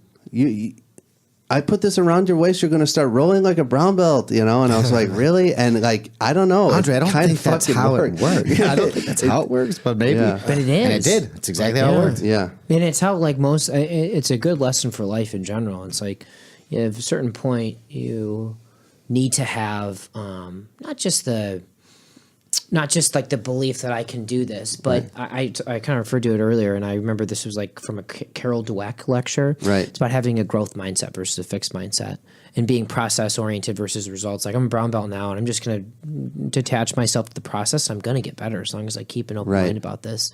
And it's not whether like, do I deserve this or not? That's so weird to even think about in the first place. Why am I don't think I'm ready. Like you're never going to feel ready. I had a boxing coach who taught me that one time. He was like, you're going to fight next month, and LaFontaine, you're going to fight too. And I was like, I would go over to him after practice. I was like, hey man, I don't think I'm ready. Like I've just only been training for whatever, this amount of months in the summer. And he's like, listen, you're never going to feel ready. You're never going to be ready. Yeah. You just keep training and then you fight. Yeah. And you're going to get better. It's going to put your game on steroids. He's like, but you're never going to be ready. Yeah. And like out of context, that can seem really like Dangerous? dangerous or just but- like discouraging, but it's a But good that's a good thing. process oriented. I mean, that's how I look at when I got my purple belt. Yeah. I compete. I think within a month I was competing like right away. And I've never seen you better. Yeah, and I had to just do it. Now I've lost all my matches at Pro Bowl. I mean, 4 matches. Not I've had. all of them. All of Four. them? Yeah, I lost Okay. all 4. Yeah. So, but I mean, because I'm not going to sit in the gym and be like, well, I'm not ready. I got to keep training. No. I just got to throw myself out there. I mean, you think about it. What am I going to do? That's how I'm like. I train 4 days a week. I put the time in. You can't really train much more than you do. What are you gonna do? What are you You going know? to take 0 days off? Like, what the I fuck? mean, think about it like riding a bike. Like you first learn on training wheels, right? Like let's say you spent 3 years on training wheels and then you pull them off. Would you be like the best free bicycle? exactly. No, you Right, wouldn't. right. The guy who only spent 2 weeks on training wheels is going to be way better than you. He's going to be popping wheelies at that time, you know? Yeah, so I like that. Just fucking go in, man. I gotta wait a few months. Fuck that. You've been doing this your whole just fucking do it. whole time. Like, you've never stopped training. I have a buddy who I think he put out some videos on Reddit that got pretty popular. He calls his page like folk jitsu, but he was a Duke wrestler, and he did the ADCC trials, and I think he tapped out the head instructor for 10th Planet in Atlanta. He was a Duke wrestler. He was real good. His name was Brandon Gambucci. I don't know if he's ever going to hear this, but shout out to him if he does. But he's one of my good buddies. I met him at work, and he takes every single opportunity to compete that he does. He doesn't care, and he will try and enter tournaments. He's a blue belt, and he'll try and enter tournaments to go against black belts. And the tournaments that he can fight up, like brown belt, he doesn't care who's in the tournament. He's going to fight him. Yeah. And he's going to go against him, and he has no... He's inspiring because he competes in absolutely everything. He's not fearful of the result. He doesn't care. Yeah. And he is really, really good, and he fucking wins all the time.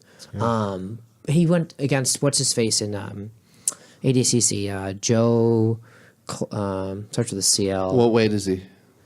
He's like right above featherweight. So what is that? What's below lightweight? No, that's feather and Yeah, light. featherweight, then lightweight. But ADCC is kilograms, so he's probably 66 Something kilos. Like, something like that. Yep. Paul, Yep. your girls are fighting. Oh yeah. Oh, yeah. Shevchenko and... You wanna? No, I'm going to take a piss real quick. Yeah, go ahead. Should we pour some, or should we wait till after? Or, He wants to pour some scotch. Do whatever you Paul. want to do. If Pour you want the it. scotch, let's drink the scotch. Drink the I scotch. don't know if I want it. I'm gonna have beer. Yeah, sure. That's what I'm gonna do. Another beer? Yeah. You guys want? I got a beer. I'm good. Cito beer. I've got my Ice Mountain. He's got 2 Ice Mountains left. He's I actually did. double fisting it right now. Double fisting that Ice Mountain, baby. Yeah, Paul was really obsessed because he thought it was so cold from like the nature, and it wasn't. It's now Yeah, a super Paul, warm. Paul got nervous. He's like, wait, was this in the Throw some garage in for the 30 freezer. days? Throw some in the freezer there, John. Dude, my acai is in the freezer. Yeah. Yeah, it is. This is an interesting fight because they fought already. They did? Yeah, they fought 3 times in Oh, Muay Thai. Muay Thai. And they did? Valentina beat her all 3 times. Who won? Valentina. Wow. Yeah. She's And now, Valentina's a stud. dude, JJ she's is, a beast. yeah. And now she's got side. Would you call this side control or side mount? Side control. Side control. Yeah, some people call it side mount. Yeah. Who are those people? There's black belts that call it side mount. I think. Oh. Yeah. I won't. They're black belts. I'm Yeah. not. So side mounted is. I didn't know that Valentina was like actually even close to the same weight class. Yeah, for some reason I thought she was bigger. I thought she she was would seem heavier. bigger. Well, because she fought at 135, but that's not her natural weight. Oh, okay. And then I don't think she can't get to 115. So then now this is the Oh, this is gonna get ugly. this is Crucifix. really ugly. Oh, nice. Okay, Or she maybe. get choked out here. Oh, knee. She's big. Yeah, Shevchenko. I don't know. Come on, my Russian sister. Let's do this. She's a beast, man. You see her when her kicks, like she just Yeah. nasty. Look at her trying to bring her down. Jacek is she's a freaking animal. Yeah, she's a beast. She's too. also like a good, she's a good shit talker. I don't know if she's a shit talker, but yeah, she's a good shit talker. She's like, she likes to mess with her opponents. yeah, she I definitely can appreciate will. out of her. Well, because when Ronda does it, you're like, I don't know, she's like very overt and it's just a kind of a scowl, but Jacek will kind of like mess with him or she did like mess Yeah. with her face. I think where Ronda is right now is perfect. Which is retired? Well, no, WWE. Is it WWE? Is that where she's at? Yeah. Something like that, right? Yeah, so she's in wrestling. I think that's the perfect outlet for her now. Well, I think there's a point where you go, I can still make money and not get knocked out. Yeah, I mean, she's still going. I mean, that's those. It's not like they're wrestling's athletes. nice That's on true. the It's body. not easy. You know? They're freaking taking a beating. Do you It's guys not think easy. that do you put a lot of it on her trainer? Do you put something on her mental state? Like what do I you put think? a lot on her trainer, her environment for sure.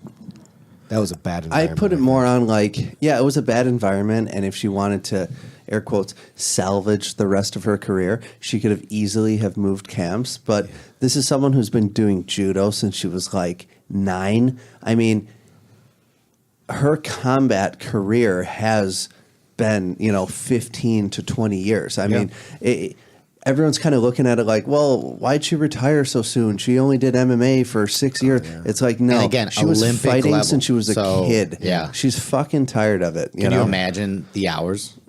Who is And she'd the have to change up her what was her game. trainer's name again? That Armenian dude? Edmund Barbarian? Yeah, Edmund It's something. pretty close. Yeah. Something. A lot of Y's and V's. Man, I went down. Tons of I vibes. went down a road wrestling. Like I was just watching like YouTube videos of like the Von Erichs. You guys remember the Von Erichs at all? Oh God, I'm really old. But there was this family, the Von Right. Erichs, back in the '80s, and like all the brothers pretty much died tragically. Like a couple of them committed suicide. It's just it's sad. It's a crazy story. I'm surprised no one's ever like created Like a wrestling or like Yeah, like WWE professional or collegiate? No, professional wrestling, like WWF and stuff Okay, like that. yeah, Yeah. But it's a tragic story. There's only one brother that survived that's still living today, Kevin Von Erich. But I remember when I was a kid, man, I love those guys. They were just awesome. What were they had professional wrestling in 1941? Yeah. were these were they like Olympic wrestlers, like freestyle wrestlers? No, he said No, like professional. WWE. professional. Like WWE. got yeah, it. yeah. Like the Macho Man Randy Savage. Yeah. Oh, yeah. Okay, Drew. Oh, yeah. Yeah. Sorry, I like. But even that, do you know like the story about him and his wife, that girl Elizabeth, and everything like that? Do you know No. that story? Like Nope. She died. Tell me about it. She's tragically died, and it's crazy. It's a hard life, and it seems like they have to basically get through the day by taking some sort of substance, whether it's pain pills or something. Yeah. To make it through. They're all on alcohol and like substances. Pain meds. Pain Yeah. meds. I mean, well, Paul and I are on alcohol. What does that even mean? But these guys are taking. No, I'm like, with you. pills. It's and- rough, man. Yeah. What is it? And they're on the road. 250 days a year? They're Yeah. on the road all the time. Like fuck. Like the craziest amount, and it's city to city to city. Oh, it's because I was listening to that podcast with Rogan with Jake the Snake, and then I'm like, oh, Jake the Snake, I remember him when I was a kid. Yeah. And then I started just looking up like all these old time wrestlers, and it's crazy. I think JJ's sexy. Do you? Oh, Joanna? Joanna? Yeah, Yeah. I think so too. I mean, Wait, above I'd go Valen- Shevchenko. If Yeah, I'm gonna go above anyplace, but Valentina. that's cool. I don't know, man. I like. I think they're both attractive. yeah, I like Joanna's athletes. I'm into them both. personality. I think she's Yeah. fun. You know, Yeah. like I know what you're she's saying. bubbly. She's like, hey, you know? Yeah. Joanna? Yeah. I mean, she's Bubbly? intense, but like she's Yeah. sexy. They're looks like both. They're Like, both attractive. I don't. Do you watch like the UFC embedded or anything like that? Like the lead ups to it? Yeah. Like she's fun. She's like, she'll like just stop and just talk to everybody and in the street and like checking out at the grocery store and Yeah. stuff. You know.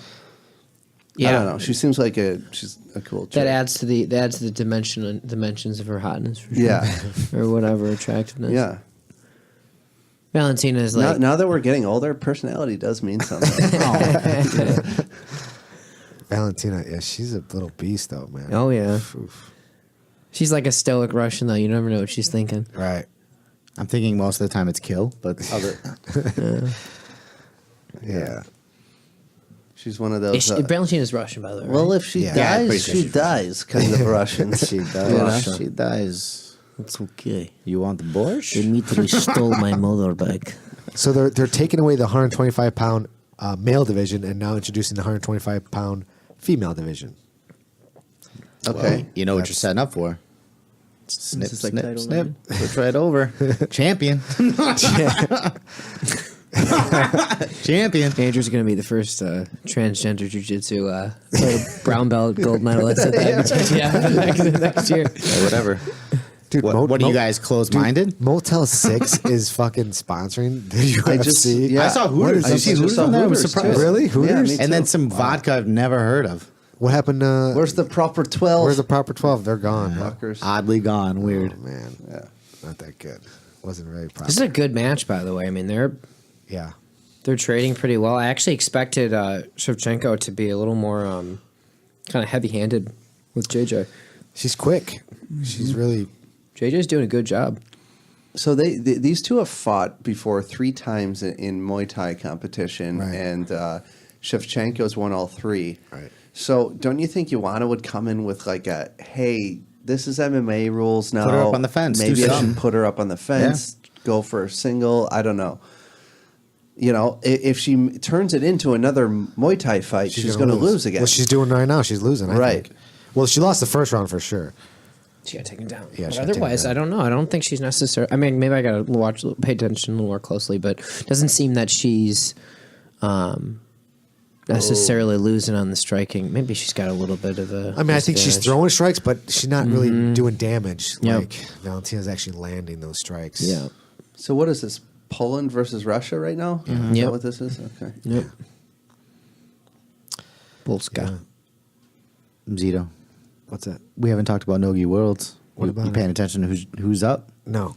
No, Is it- nothing? No, I haven't. Really? Dude, I'm busy. There's a really good jiu-jitsu card tomorrow on Polaris. Yeah, Polaris. Oh, yeah. Is that really tomorrow? Yeah, Oh, Craig okay. Jones versus Keenan. Keenan.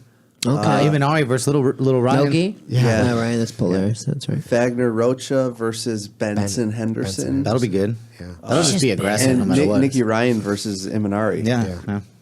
Yeah, that should be good. Yep. No, what do you think, man? Ryan's in Nogi Worlds. That'll be Damn, good. man. She's just manhandling her. Gordon She's is? big. Yeah. Oh, is he? Oh, yeah, ultra heavy. He's gonna win it. Yeah, but There's- aren't they gonna, don't they test him then if he wins it? Or is that random? Oh, I don't know. Oh yeah, he does. Paul, you What sent are- me some stuff about What are you that, saying, didn't you? Zito? What are you assuming? Well, I We're was saying just, he's I on was, steroids. I was, No, I was interesting. reading. I'm friends with Matthew Kaplan on Facebook, and he posted been on the show something. before. He's been on the show before. I know that. That's John. I know. So Matt posted some Matt, rant. who used to train at Henzo's and is in that whole clique and crew in New York. I guess him and Gordon were going back and forth. I actually saw the rant. Did you? Oh, did you? I was randomly going through the random section in Instagram, and it came up, and I saw the whole back and forth. Yeah. I believe Ryan responded by calling him a dork. I think Gordon called him a dork, and then he goes, "Okay." And then just wrote a fucking manifesto of like It was was crazy. numbered. It was numbered, Yeah, right? it was numbered. Yeah. You're done. 2. Yeah. You're on steroids. 3. It was like paragraphs of like 1, da da da da da, 2, da da da Who's da. that chick that Gordon Ryan hangs out with? They're Well, he like, calls it his sister, which is creepy. Which was but also a it's number. Are they? The insults. Yeah, that That's was. his I think that girlfriend. was number 4 Yeah, on it Matt was. Kaplan's list. He goes, at number 4. Why do you want people to think that you're fucking your sister? That's just creepy. Yeah. But she just like puts like pictures of her ass up on. That's it. Whatever Yeah, she she was, does, but she's in great shape. She looks good. She's Brazilian, right? Yeah, she's Brazilian. Okay, so are they dating or are they Yes, hooking yes. up? Yeah, Okay, yeah, got it. yeah. Yep, They've makes been sense. dating for a while. Okay. Yeah. She's interesting. What have you had her on the podcast? No, I have not. I used to follow her. I don't just follow say her yes because he anymore. doesn't fucking know. He just Gosh. dropped a workout DVD, Gordon Ryan, right? Sold out real quick too. He thanked everybody right afterwards. Wait, a workout? Yeah, like his training and diet regimen. Okay. And it got a lot of heat, like, because I like going through the comments and everyone's like, oh, yeah, is the number one supplement steroids? Like, how can you not mention roids in your DVD? And Gordon's response was basically like, take as many steroids as you want. You still think you're going to look like me? It's not going to happen, Right. Without like diet and exercise, Which is true in general about steroids. And that is 100% true. true. It's 100% I love the true. naive Listen, people who I don't like if you want to do steroids or whatever you want to do, but you're putting in the work and you know what you're doing to your body, like you get it. Yeah. Like he's gonna have some adverse effects, Right. from whatever he's doing. Hey man, Yeah, it's it's free called, world. it's know, called man. winning ADCC. Yeah, That's yeah, the it's- adverse. I- Zito. That's where it gets weird because you're competing in a combat sport Against that other is not- people who As long as everyone's aware of it. Well, but here- that's why I don't understand when the IBJJF tests randomly, and then someone gets busted, like whomever, and then it's like, oh well, he's cheating. Well, everyone's doing it. Then test everybody. Why you only test the random winners? You know what I'm saying, Paul? And they're like, whatever. I don't know what the testing regimen's like, but like it's so easy to cycle that stuff out. It's true. You're Yeah. not going to get caught. Yeah. Is it, John? I mean, And the reason I know this, or the reason I would suggest this is, I went to like this little small liberal arts school outside of Columbus, Ohio, and like there was it's a powerlifting. It's like a powerlifting epicenter, Columbus. That's where like Westside Barbell is, and you talk to some of those guys at like the Arnold Classic, or I don't know, some other guys I'm not going to mention. Like you cycle that properly, and you're not getting caught. Like Right. Steroids were all over the UFC for a long time, and they're definitely still here. But USADA's obviously like changed the game a lot on that, right? But right. like think about how expensive how stringent their testing is, how much they have to like. How diligent you have to be to really make sure. I mean, this is like you guys saw that documentary Icarus. Like it's a constant battle between covering this up and more sophisticated detection methodologies. Right. Yeah. It and even if you are testing in jiu-jitsu, like jiu-jitsu, the state of jiu-jitsu drug testing now is like where the UFC was 15 years ago. Yeah. You know what I mean? Yeah. So it's like, and everyone was beating those tests Right. back in the day. Like if you got busted 15 years ago, you're an idiot. Did you see? that was an intelligent test? Yeah, exactly. And did you ever see like Marcelo Garcia against like Pablo Popovich?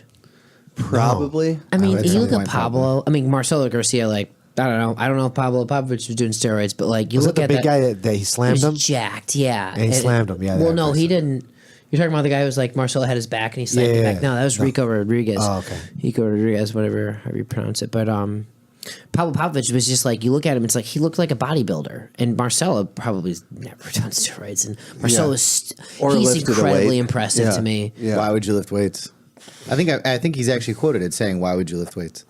He's Yeah. like, "Why wouldn't you just do He's jujitsu?" like, if I want to do get jujitsu?" stronger, I just roll with bigger guys. Right. Yeah, but that's you. Yeah. You know, Yeah. But for you could everyone also, else, you could also lift weights. Dude, I love when he tuned up Ben Askren. That was the fucking craziest. I thing. loved when Ben The Askren grappling admitted match? it. Yeah. Dude, I love You when talking Ben about the one Askren on it was just YouTube? cool. Yeah. Yeah. There's like what at his gym, right? Yeah. And Ben Askren just goes, "Look, I roll with a lot of black belts. I got my ass kicked by Marcelo is Marcelo different. Garcia." Yeah. Did you guys ever see when Johnny Hendricks and him were like messing around? No. Back this was like when Johnny Hendricks did like his like Marcelo? little lime in the light. Yeah. I think I saw that too. I think Hendricks took him down, but to almost nothing. Like it was just like, okay, you're over now. And Well, then when I was at remember the single Redzovich's, there was a guy who was a blue belt, this Asian dude who's a really nice dude, and he was like, he came from New York, so he trained with Marcelo, and he said he was there that day. I think he said he was there that day, but what he said was that this is when Hendricks was the champion, and so they recorded and published the clips of them doing takedowns, and Hendricks is taking him down, all single legs, whatever, Right. take him down. But they never showed when they would actually grapple on the ground, and the reason was because they didn't want Hendricks' weaknesses exposed because Marcelo was tapping him out constantly. It was like tap, tap, tap, tap. right. He's taking him down in those videos, but like Taking they're him not down showing the straight into actual a rolling. guillotine, yeah. Right, Exactly, yeah. Exactly. He's like, they're not going to show that stuff. He's like, they never did. What do you think about the Ben Askren versus Robbie Lawler, Paul? I did not know that was happening. yeah, Wow, so he's in the UFC, Askren? Yeah, he's in. Do you guys think that kind of got like partially lobbied from the Rogan kind of thing? I think so. probably. I think so. That's really cool. I mean, how many? Like Rogan gets a couple million downloads per couple. episode. I don't know, 4, 8. Yeah, what is it's it, Zito? huge, man. It's huge. Yeah, I mean, they were crazy. talking about that. I think it's a good I think it's a good matchup. I mean, I don't His know first- why everyone's counting Robbie Lawler out. I don't know why either, dude. That's bizarre to me. That's totally crazy. They are? Yeah. Yeah, like everyone's like, oh my God, Askren's going to ragdoll him. They Right. should have put the Khabib match. It's like, you guys, he just got here. They want him to fight Khabib right away, Let him Askren? build up That a would be little bit. interesting. Or like, why didn't they just give him GSP or Khabib or like another amazing wrestler? It's like, or, I don't know, build him up a little bit. This is a business. You think those guys don't know what they're doing? Yeah, right. No, I agree. This is how And you what can- happened? And what's would be nice is that Robbie wins. That would be great. I love it Robbie, man. wouldn't When's the surprise last time he me. fought? I think it's been a while too. I think he fought. Was it Tyrone Woodley? Tyrone Woodley? No, Not Dos Tyrone, Anjos. Jamie, pull that up. Yeah, thanks. Jamie, pull that up for us. I wouldn't be totally surprised. Dos I mean, if Anjos, right? Robbie KO'd Askren, I'd be like, yeah, that makes sense. That makes sense. Yeah. Isn't there some like stat or something Askren said he hasn't been hit in the face in like Yeah. his last 3 fights or something? Right. Yeah. He's also never fought in the UFC before. Right. But I mean, he's still fighting good. He's still fighting decent good guys. competition in Not the ONE best UFC. in the world, Right. though. He's not fought Robbie Lawler level. Yeah. That's You for know, sure. he said something on the podcast with Rogan, which I kind of stuck with me. I thought was interesting. Was like he didn't. I'm sure you guys heard this too, but really buy into the whole the over and over 5-minute rolls that we do in jiu-jitsu. And I like where we, we'll do a couple kind and then we just do 5-minute rolling sessions, Right. like 5, 6 in a row, Right. 5, 6 sets. I feel like maybe as you get like more advanced jiu-jitsu, maybe you feel like this, but like I don't need to spar 5 times in a practice. I need to have more cerebral days. I already know I can roll hard. I'll do Right. that. I can maybe do that. I should maybe do that 3 days a week or something. Yeah. Otherwise, like I should just be learning technique the entire time. Yeah. Because I can roll hard, and that's something like you can exercise that muscle and get it better with only doing it 3 days a week, Yeah. and really get like download some really Just extensively repping, download. repping, Yeah, constantly repping repping, technique. drilling, progression, slow Well, you do that on rolling. Sundays. You do like you guys open the gym on Sundays and pretty much just drill. Yeah, we did that on. We did it. It was a weird day though. It was was like a around the Tuesday, no one Thanksgiving. showed up. It was Yeah. only me, It him, was and a Nick, Monday. and we just went an hour and a half, 5 reps, and then switch 5 Bouncing reps. ideas off of each other. And 100%. We did yeah. way too much shit. It was almost like I was like, oh my god! I was like, they're bringing back stuff, and I'm bringing back stuff. Dude, it was awesome. It was all over the board. It was good. So the entire week, I tapped out. I was like, I'm going to take these 3 techniques. I'm going to use them, and I like, you're not going to be successful maybe the first time or so, but as soon as you get it, it's like that's when it's really embedded in your brain. That's when it's now in your inventory. Well, when we were doing that you armbar, actually execute it. we were doing that armbar transition. We actually were figuring it out. We're like, well, could this be better? And then we're like, well, what do you think about this? And what do you think about that? Yeah, That's and like- resist this way for me. And yeah, exactly. That is such an important, like, that is so important where it's like, Which you is have a literally what we did. seminar with each other and it's like, what do you guys think? How should it go? Like, I think that's so special with jiu-jitsu is because, like, as I said before, there's people who have different strengths in different areas, and it's like, I'm going to ask Nick this question, and even if he doesn't know the whatever you want to say the right answer, this is going to make him engage with this move. He's going to get better at this. He's going to have to think about his game differently. He's going to get better, and I'm going to get better from learning from this. Whether like this idea that like there's one answer to this, it's probably more so about how do I ask the right question here. Yeah, I know. I mean, because Andrew and I both teach the beginners class, and for me, I don't know if it's how you feel. We've had a couple separate conversations about just the right way to do it. Right. And again, obviously all focused around what Andre wants us to teach, but there's been we've had some, sometimes we've literally looked at each other and we're like, wait, why haven't we shown this? Right. Why haven't we done this? Yeah. And it's like, holy shit, like this is such a big part of it. Right. Do you guys feel like you learn a lot when you teach? Fuck a lot. It's unbelievable. My favorite thing that Andre said just the other day, it was probably a couple months ago, but he was like, I'm going to start rotating. He goes, you and Zito will still, and obviously Zito's still teaching the majority of it. I'm just doing the one day. But he goes, I want to start rotating Aaron and the blue belt to purple belt, some of those higher belts who, and I said, he goes, because it's helped you. And I go, it's 100% helped me. It's 100%. Well, Steve's going to start teaching the no-gi class. Steven. Yeah, right? Steven, Well, I mean, Steven's already been teaching the 630, but like has even he? a little bit Okay. below that, I think that you can go again. I think Aaron should be teaching 100%. He knows the curriculum. His He's there game is every day. His game is Yeah, tight he's as there fuck. every Aaron's, I think Aaron's awesome. Aaron's game is super He's so tight. fucking strong. Yeah. I was saying this the other day when I was when I taught one of the classes. I was where every person has their niche or something they've kind of figured out or some comfort level with a segment or an aspect of jiu-jitsu, and I feel like it's the obligation of that person to pass that on and teach that to people because.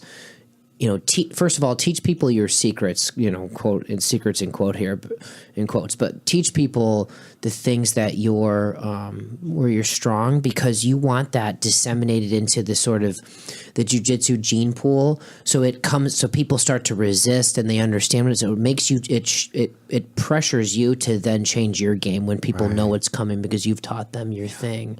Exactly. Rather than, I'm not gonna, I'll just keep doing this and it'll keep working. But like, no, I want to share this so that people will then resist or maybe even do it themselves. And then it gets like naturally selected in the gene pool of the gym. Yeah. And you should show that, like show the things that you're good at so that it'll pressure your game to get better. Yeah. Yep, I never like slap hands with a blue belt or a white belt afterwards and be like, hey, good roll. I always leave them with something. Yeah. Like, hey, you know how you had this grip here?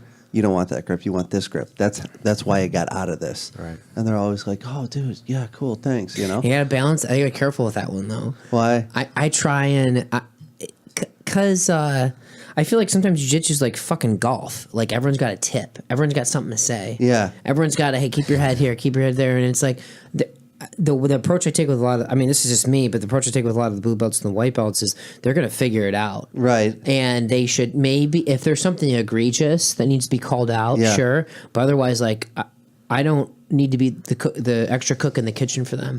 And I don't want to come off as pedantic and I don't ever, I want to, if this advice is solicited, sure. Yeah, some people but I'm go careful about overboard with unsolicited it. advice. I give them one simple thing at the end.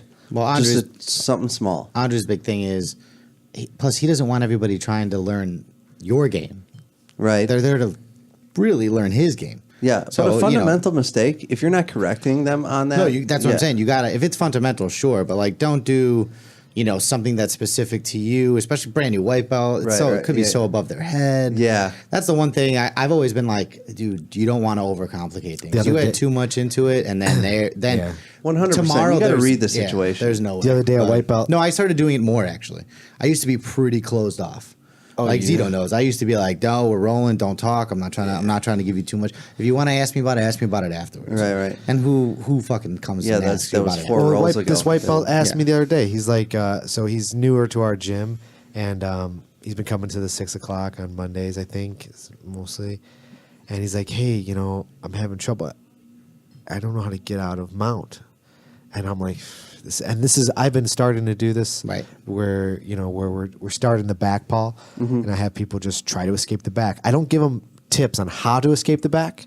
I want them to kind of like figure it out. So I'll show them what I like to do. Couple things, nothing crazy, nothing really too So detailed. the guy asked you about mount, and you showed him how to get out of the back. No. I'm just saying where I'm taking is that Joke. Yeah. I'm starting at the back, and then we do a week of the back, basically one round of just back take, and someone's got to escape. And then next week we're going to do mount. Now you got to escape the mount. He asked me, well, I don't really know how. I'm like, okay, well, I'll show you one thing, and then you just got to work on it. But now this week that's coming up, it's all escape mount. It's the guy's got to hold mount, and the guy's got to escape the mount. Minute and a half for each person, and we're going to train that that live all week. And I don't want to give them too much details because they got to learn how to shrimp. They got to learn how to escape their hips. But I don't want to tell them that. You got to kind of have to build up to it. Guide. No one guided me initially. Like escape the mount, do that. It was just kind of like, okay, we just got to figure things out by rolling with other people and seeing what they're doing and studying. But I like John. Like you just can't give people everything. No. Not all at once. No. They got to figure some things Well, out. how many new people are like, oh, and what about this? Oh, and what about that? A And lot. it's like, oh, Yeah, all right, yeah. man. Why don't I you don't go down there, man. relax? We take a very almost to everything in life. I feel like we take a very scientific approach to things. We take like the methodology of science is inductive reasoning. We're gonna like break it down to its smallest parts, and then we're going to prescribe a certain way to do something when this situation presents itself. And yeah, there are some scenarios you can offer and suggest, and you can guide, but eventually, really, there's a real big part of the game is like.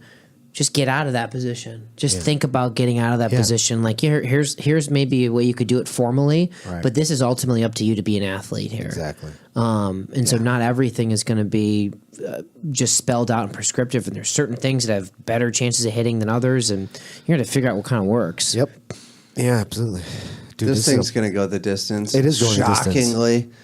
Well, they're both really good, but I think when it comes down to it, This I is think why, like, I like. Valentina is winning. She's stronger, man. You I can tell mean, she's bowling as up far as against the that female fence. fighters go, like, don't get me wrong, like, they're entertaining. They're just as technical as the guys, but I just don't care for watching the matches because I And there know goes your sponsorship. Bye, everybody.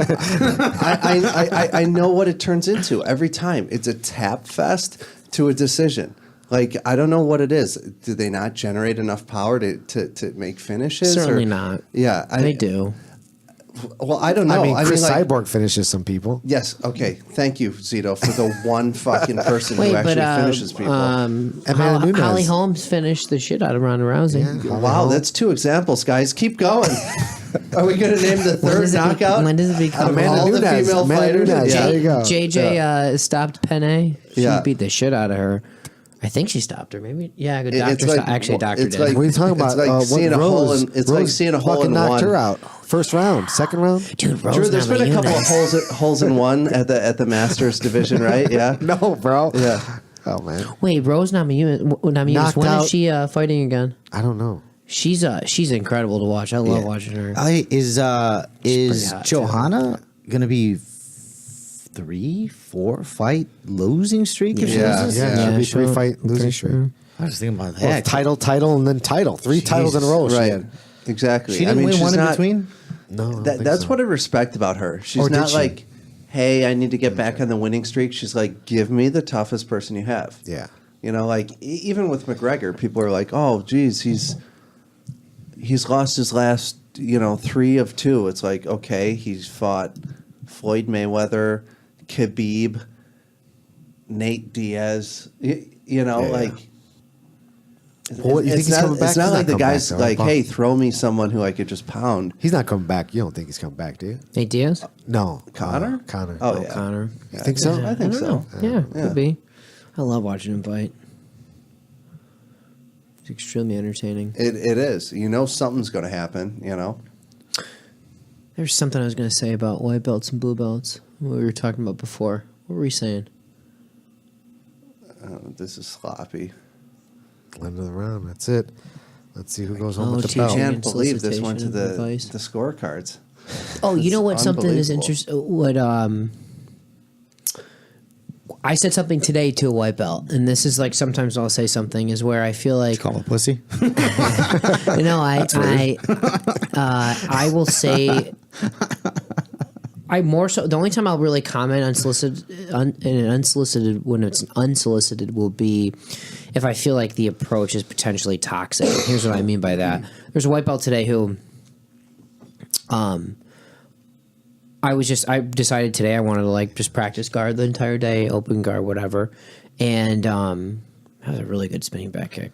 And so I'll kind of like, I'll be in guard, I'll like pull guard, and he'll then sit on his butt and like play kind of footsie with me. Right. And listen, like unbelievable. I'm good with that when it's a higher belt. Like we're gonna, whatever you'll bear in bowl. Sure, fine. Yeah. Nick, you. Okay, I'll get up and I'll pass. But like you're a white belt, like you got to learn how to pass here. Right, You need right. to stand up. Yeah. And you got to figure the shit out. Don't sit on your butt. So, but he did it every single time. And so at the end of the match, I was very nice and diplomatic about it. But I was like, hey, listen, like, you got to learn how to like pass. I was like, you need to. I didn't say you need to. I didn't use those words, but I was like, focus on passing. It's important. Yeah. And I was about to walk. I like turned to walk away. Then I turned back. I was like, do you know what I mean when I say pass? And he's like, no.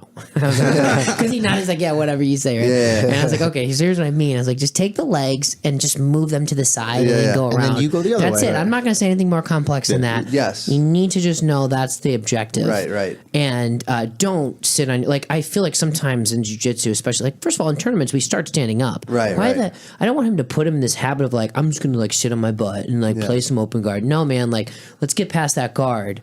And we can worry about some of the more, I don't know, I'm not going to call it fancy stuff, but like, dude, you start standing up.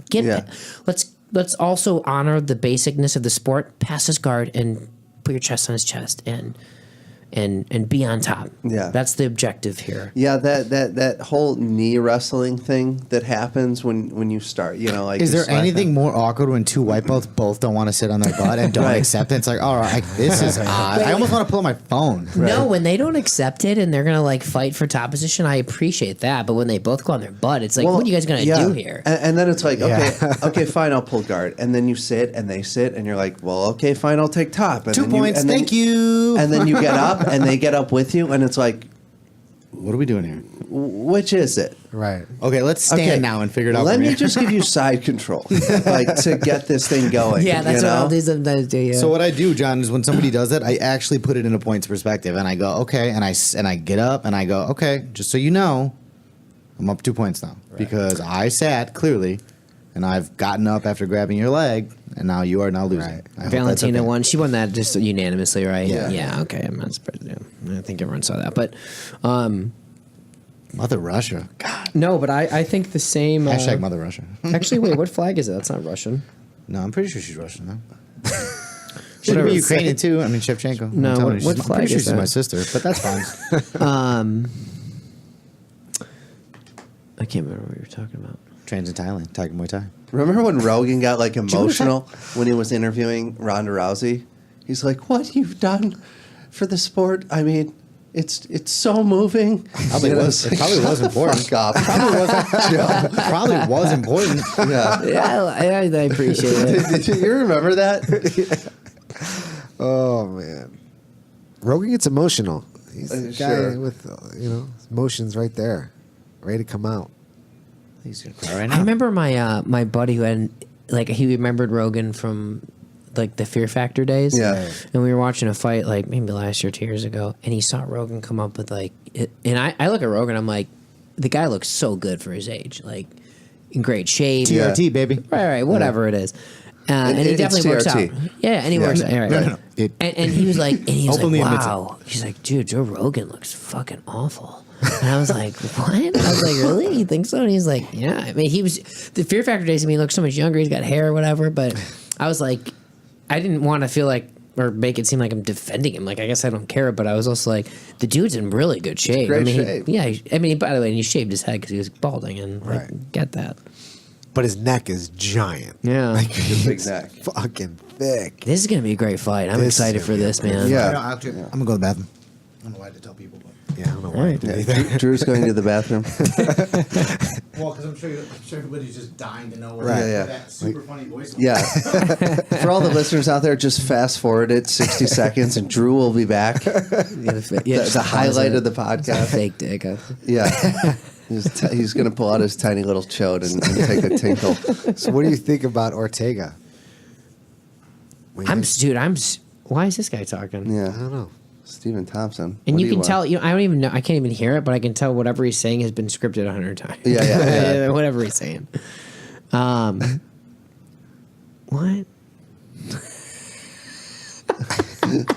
What is TJ Dillashaw walking into a bar wearing a suit? After he's What done is doing this? power cleans and then fucking wakeboarding Yeah. Yeah. What's it for? and he bow hunts. It's whiskey. Oh, it's vodka. It's He's the doing vodka. is he doing it?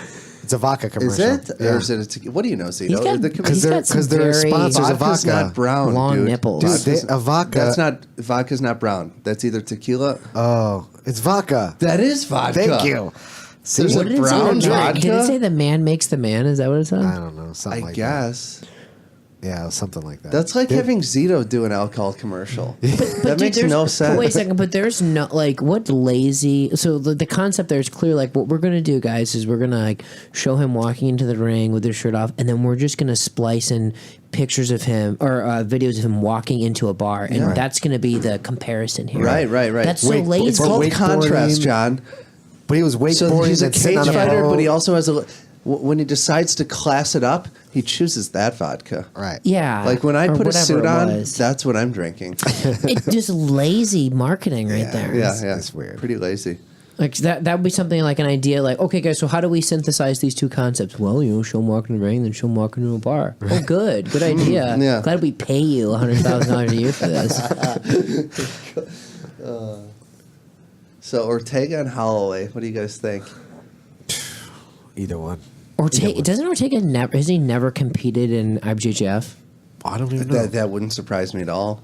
Yeah. Have either of them? Why are you bringing it up? Well, because he's I mean obviously he's like in a gi, he's like a He Right. definitely He's a shows the more traditional jiu-jitsu more, right? Right, There's a right. big difference between being a superstar jiu-jitsu athlete in MMA and being like on the circuit of the IBJJF.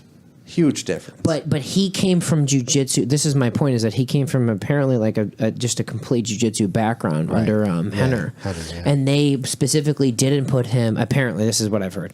Could be wrong, but they specifically were like shying away from IBJJF because it's like we're going to teach you our Gracie Jiu-Jitsu, and it's going to work for MMA or some sort of street environment, whatever it is. Yeah.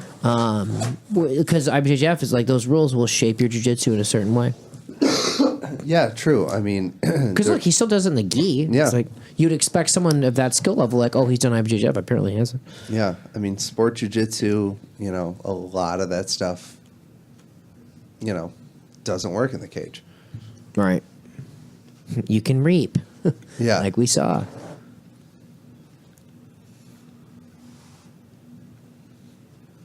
Ortega and Holloway. I mean, Holloway, let's see. If this goes 5 rounds, I got to give it to Ortega. They're both. I just think they're both giant, by the way. Too. I just think Holloway cuts way too much for the weight class. I think Ortega also cuts a shit. I'm sure he cuts Yeah, quite Ortega's a bit. big, too. I'm sure he cuts quite a bit, but Holloway walks around at like 180. Is he really? Yeah. Yeah, they're saying he can't do it anymore. How tall is Holloway? Taller than us. 6'1", I think. Yeah, I maybe, think maybe he's 7'4", 6 foot. something like that. At least 6 foot. Wow. Yeah, just like, McGregor before him. Like, there's, like, I can only cut this weight for so long. And then, like, I'm getting older. My body's growing. Does everybody remember when Ortega got banned for Steroid use, is that just completely forgotten about? Oh, did he get pinched? Oh, a million years ago. Who did? Ortega. She did? A million years ago? I thought he was only in the UFC A couple for years like ago. I'm 3 pretty years. sure he was banned for like a year. Oh, really? Unless I'm completely wrong and just Bro, are you sure? rumors. I don't know. Google it. Yeah, you Google it. You brought it up. I don't know, man. He looks like a Hey, Paul, dude can you who's Google it never real touched quick? a steroid. Yeah, he doesn't look like he did steroids. Paul, if you're interested, can you just Google it real quick? Because you're so. I'm not interested. You're I'm so interested curious. in you proving yourself wrong. Feel like I I've never heard that he's failed a drug feel test. like I'm an encyclopedia of MMA knowledge. Let me see real quick. Okay. There's Henner. Yeah. Brian Ortega's done with haters who still criticize failed 2014 drug test. What did he fail? Okay, a million years ago? That was 4 years Was ago. that he wasn't even in the UFC then? Yes, he was. Was he? Mm-hmm. Oh wow.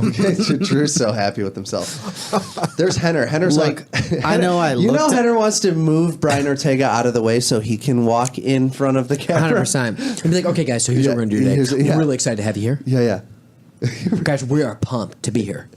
See, no, that's a video you need to watch. Henner making acai. I saw it. Oh, did you? You yeah. should, yeah. It's awesome.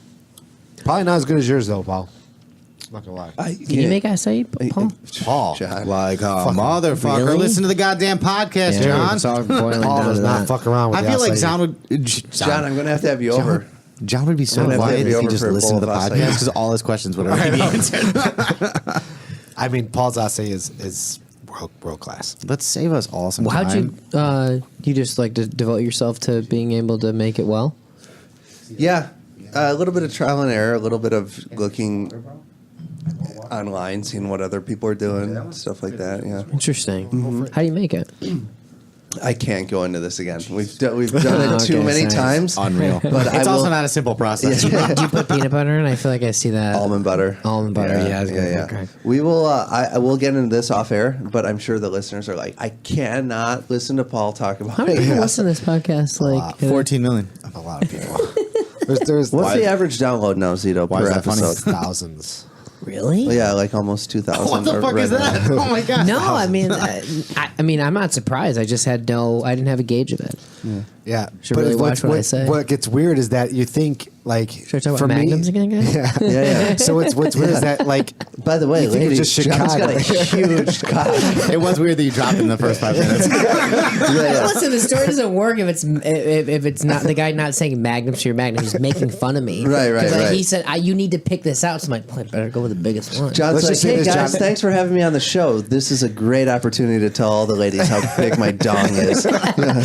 when Sponsored by John, when you- VHTS when you go and overseas, John's John, Penis. people will know you already. So just so you know, That'll be good. Well, I hope That's every- awesome. Everybody from the how gym's fast gonna know. is that growing? it's been over 2 years now. So Wow. yeah.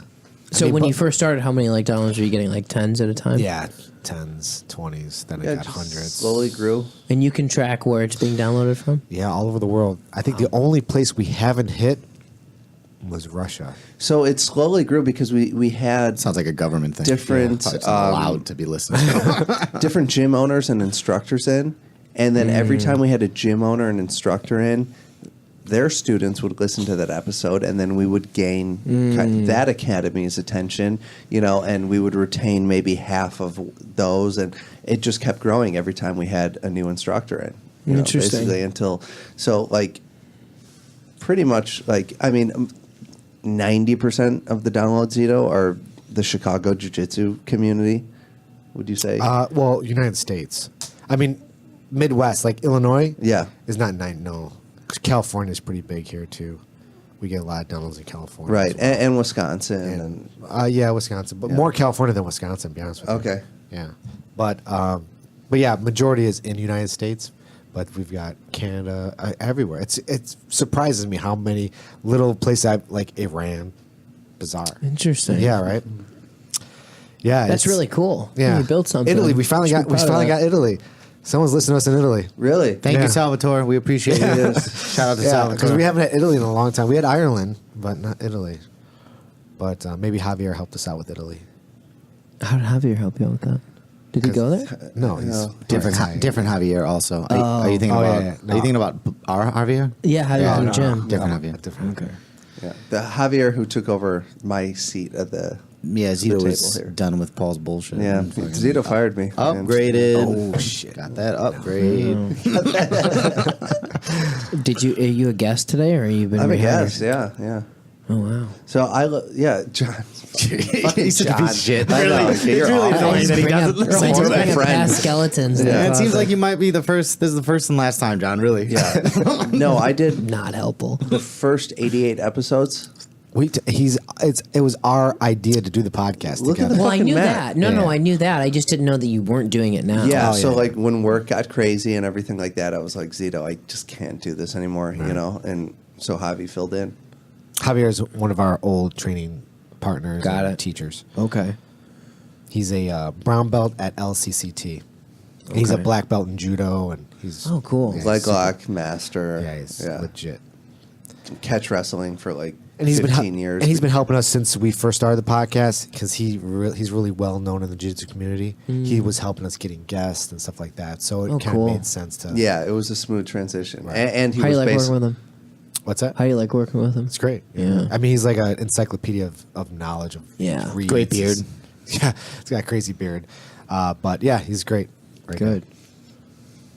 Paul, when was the last time you were co-hosting the podcast? episode 88, right? Well, that was your episode. Oh, that was my episode 87, something like that. Yeah. What episode is this? This is a fight This is a companion. fight This is actually companion. like the 113th episode, Okay. something like that. Okay. Did you do anything for your 100th? Who was your 100th? Daniel Wanderley. Look at all those signatures, John, on the mat. Yeah. Oh, Pierre. Man, I miss Pierre so much. Yeah. I Aaron don't know who Brooks. Pierre is, but I know who Piahi is. Pierre. All right, man. Main event. I'm excited. Did he have work done to his back? That No, it's always tattoo been there. Oh, it has. Yeah, Yeah, that I'm tattoo's thinking of been the there. Benson Henderson tattoo where it's symmetrical. The The two, angel they wings. match. Yeah. Who do you think? Who do you think One of wears the it better? judges is Gregory Jackson. It's no way that's the coach, right? No, Okay. no, it couldn't be. Who do you think wears it better, Paul? The two different wings or the? I think the two different wings gives you a little something more to look at. Yeah. You know, a little more like artsy. Okay. Ortega's a studly looking dude for sure, right? Yeah. I mean, that hair is quite something. And he seems like a really good. I mean, I don't know if it's all for the camera, but he talks very well and he like helps the community and stuff like that. Yeah, they both seem like good dudes. Zito, What happened with Max and his? I'm sorry. What happened with Max and his? There was like some interview where he seemed like he was like on a bunch of shit, and Michael Bisbing was like talking to him. No, that was the on one air. when he That was was at- when he was ill. When he was Yeah, ill and oh, he was all when he was fucked up. trying to like cut 30 pounds in a week to fight Khabib. Yeah. That's why the last fight got canceled. Right. No, but did you hear what Ortega said at the most recent press conference? He goes, "Look, man," he goes, "we're gonna fight." He's like, "We're gonna go at each other." He goes, "But like your health is important to me. Like I want you to be healthy." He goes, "You're a father." Like Ortega seems like a super down to earth dude. He's Yeah. like, he goes, the fight's gonna happen, and again we're gonna go to war, but like your health, that's the most important thing. He goes, as long as we both go in healthy, he goes, we're gonna put on a show. He was very respectful. It was very cool. It was very cool to see. Look at Henner. Yeah. Hender's right Hender's there. big, man. Was he 6'4"? Like wherever there's Super a camera, excited. he's there. Yeah. Wherever he can overshadow his brother, he's there.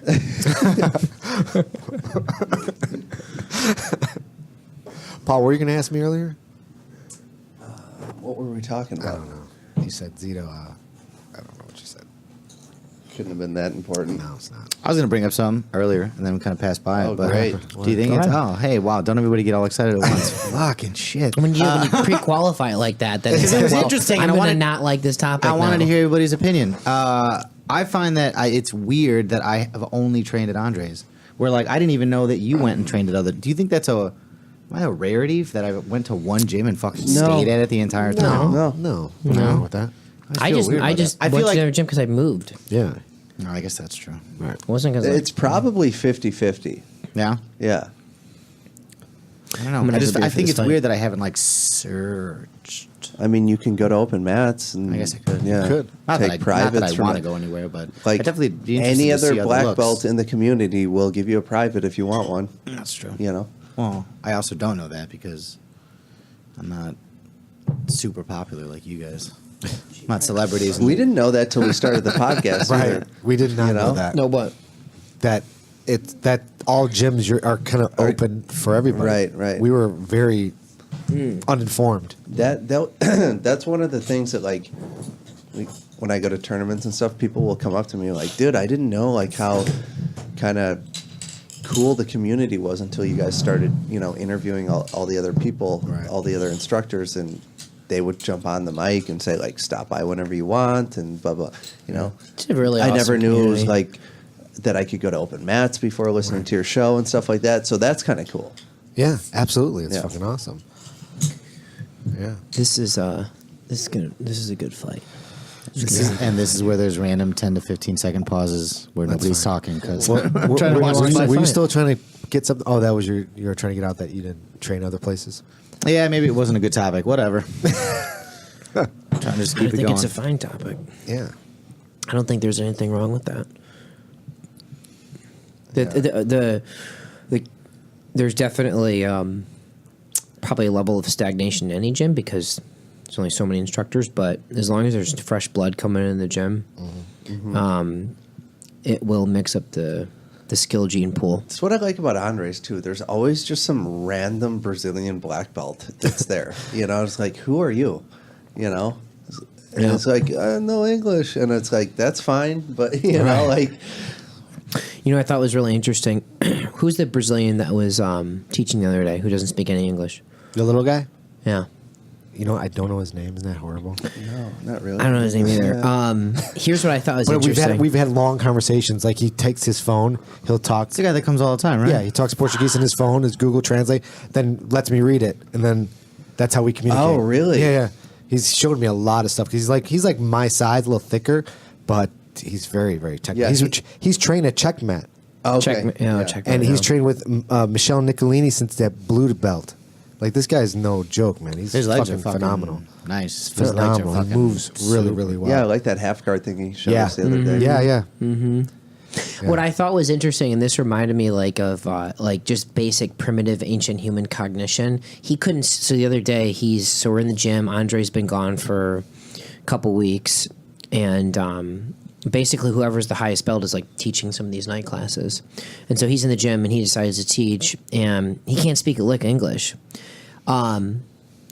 It only took him maybe an extra 1 or 2 or 3 seconds to get his point across and get everyone to understand the move. What that told me when I was watching, I was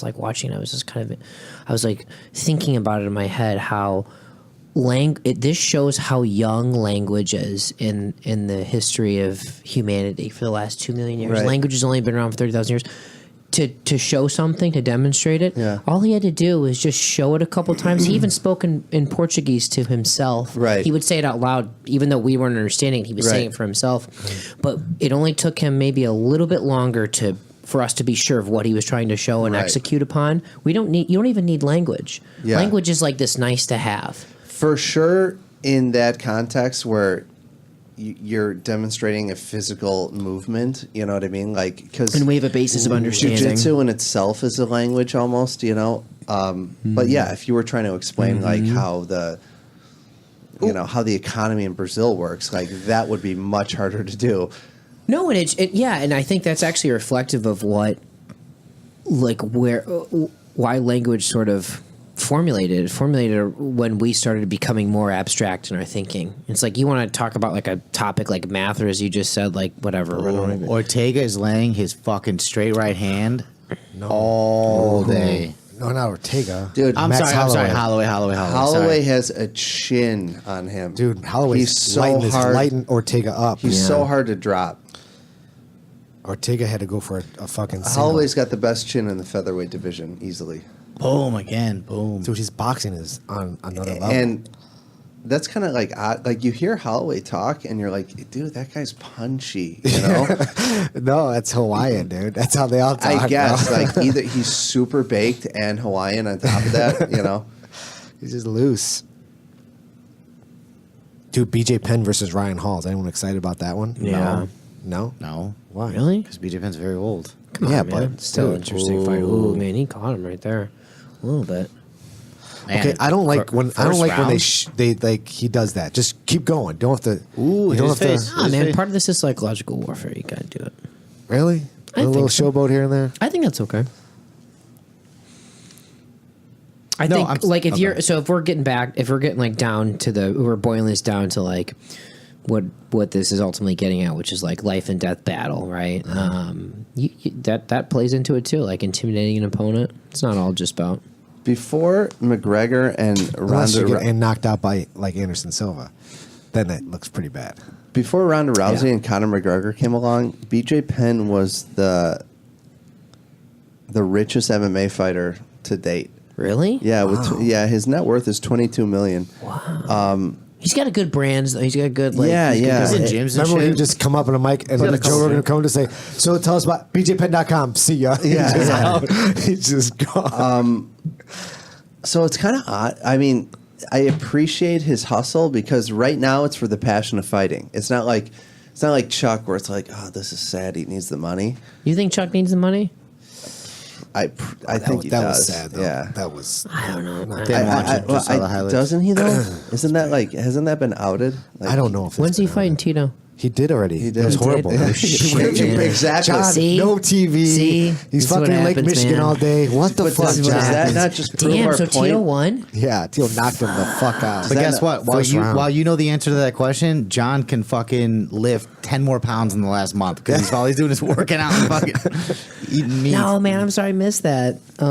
Yeah, that doesn't you make can me watch exactly. it on That doesn't YouTube. make me exceedingly Everybody relevant. missed that.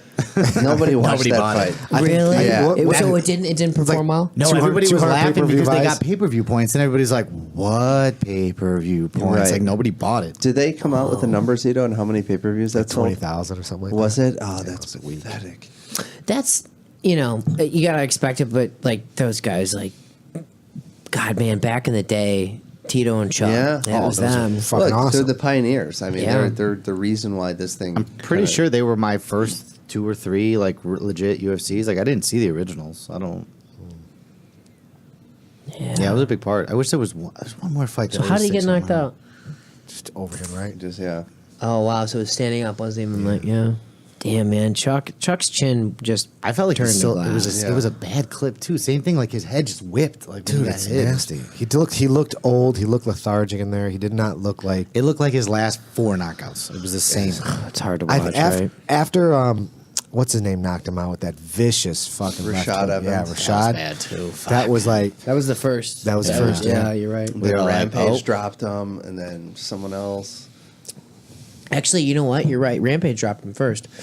Okay. And was then he it- first before Rashad? And then Yeah, because it Rashad. was for the belt. Yeah. Oh yeah, you're right. Rampage came over the Pride belt. He had knocked out.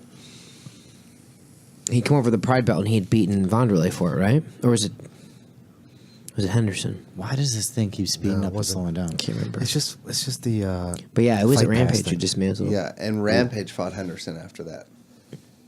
Yeah, you're right. Yeah, and scraped out a 5 Yeah, round. and then I don't know who Chuck fought after that, but I know for sure he fought Rashad Evans at some point after that, and he just got left hooked into oblivion. tuned up. Damn, Fucking Ortega's getting it's a tuned good up. fight. Yeah, it is. Holloway's Jesus. awesome, man. Oh yeah, What do you think? Out of the second round? and look, he's talking shit to him. Out of the second I would like round? to see Holloway fight McGregor again. Would you? I would. Yeah. I'd Oh, like yeah. to see that fight.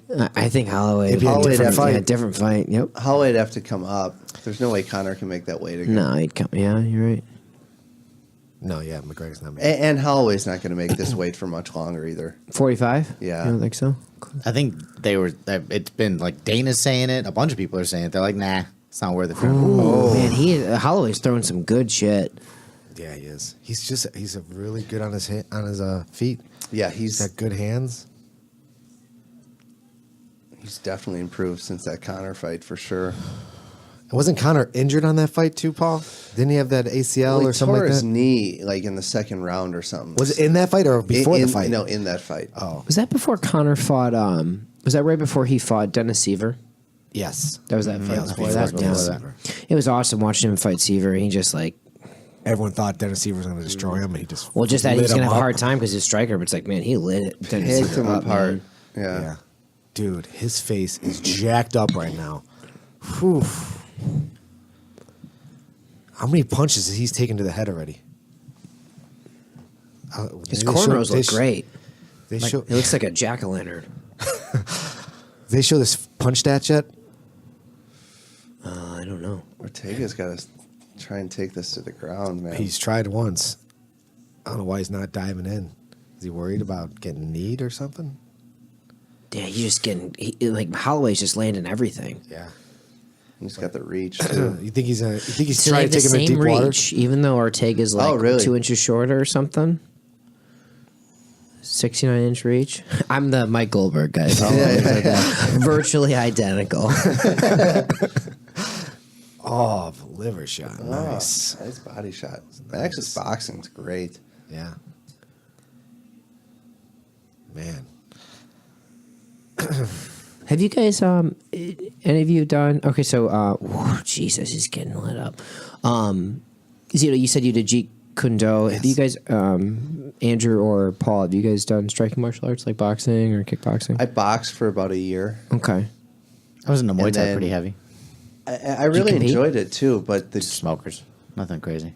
the gym I went to closed down. Cornerstone Boxing Gym on the corner of Harlem and Higgins. Okay. But I did that. But the highlight was that I spent a couple months in Thailand. I went to Thailand. That's awesome. How was that?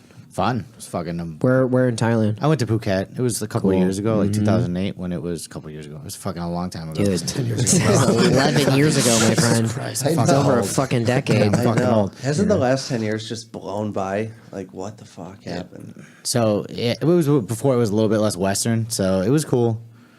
It was fun. It was definitely the best time of my life. 3 dudes. We rented one small, tiny fucking room. Just Trained every day? twice a day. Oh, It sounds incredible. I went to Thailand in 2017 with I brought this guy up before, Brandon Gambucci, my buddy, and my other buddy Ben Bruns, and we were there for 10 days, and we had an incredible. It was top 1 or 2 experiences of my life going to Thailand. There's such amazing people. It was my best. It was my tops for sure. Yeah. It was amazing. Yeah, I can't imagine. Okay, so we went to like the beach community there, whatever that's called, Koh Phi Phi Islands, and there's a Muay Thai bar there, and you can fight in the Muay Thai You guys bar. fought. I Yeah, told you. yeah. You get fought, and I think if you win, you get free drinks. Is that Well, right? if you fight, If you fight, you get free Yeah, drinks. yeah. Right, that's what it is. Did you fight at it? me and my buddy Brandon fought each other, but like they will just come up to you in the audience and they have shorts and gloves and like, you want to fight?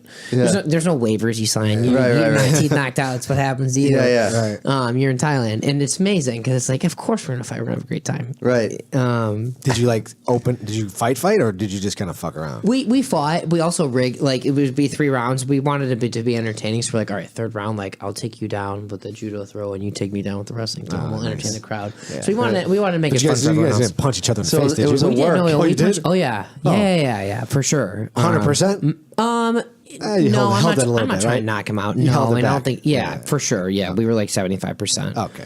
Yeah, we were just having fun. John 75% is pretty fucking vicious, though. No, you gotta be careful with that too when you're like striking. You don't want to hurt anyone like that. That's not good. But yeah, the strike, dude. It's a different. It's like a different sport. Yeah. They're both martial arts, same category, different sport, man. Striking, I enjoy it. But how'd you like boxing, Paul? Loved it, man. Loved it. So, like, I grew up across the street from a buddy who was raised by a single mom, and she had to work full time. So it was the air quotes like hangout of all the kids from high school. So we'd always go over there, and it was kind of anything goes. People were smoking pot, blah blah blah. But one thing that happened was, Oh wow, he got him down. Sorry, Paul. Ortega's got the back. Yeah. Oh, man. got out. Oh. Damn. Hit him on Dude, the way he was out. going after him for Yeah, he that was. fucking round. Jesus Christ. It looked like it's turning around a little bit. Yeah, it does. I think maybe. I mean, he knows he's down, right? Yeah, He's he gotta know knows he's down. But or they were betting on him gas himself out in those first 2 rounds. How hard mentally do you guys think it is to turn the momentum around in a fight where you like clearly lose a round? You lose a round and you get a minute to kind of reset. Unless sometimes they have a game plan for that.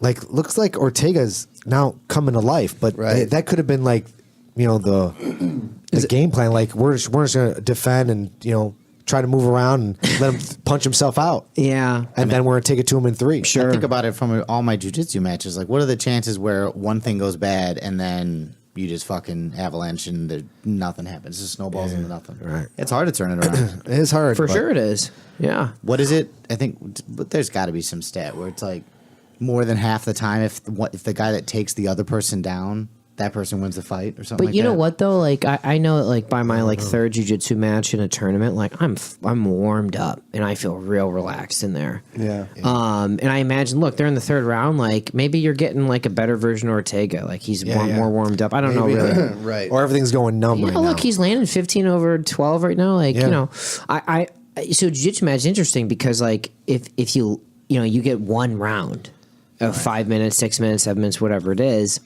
And you're usually not getting the best version of that person in No, that match. there's nothing worse than after that first round. Yeah. That's why I think I do. Paul has said that I do better in the absolute after I get that first match or 2 matches Yep. done, and I sign up for the absolute or the open class. He's like, you just look better. You look like normal because I'm warmed up. You know? You're warmed up. Yeah. You're like, it's like your first match in sparring is like, in an open mat on Saturday is you got to go slow. Otherwise, Sure. it's just kind of garbage, you know? Yeah. And it's so hard to simulate that in a tournament, especially like a lot of tournaments, they don't have like mats set up for you to get warmed up on. Yeah. No, they don't.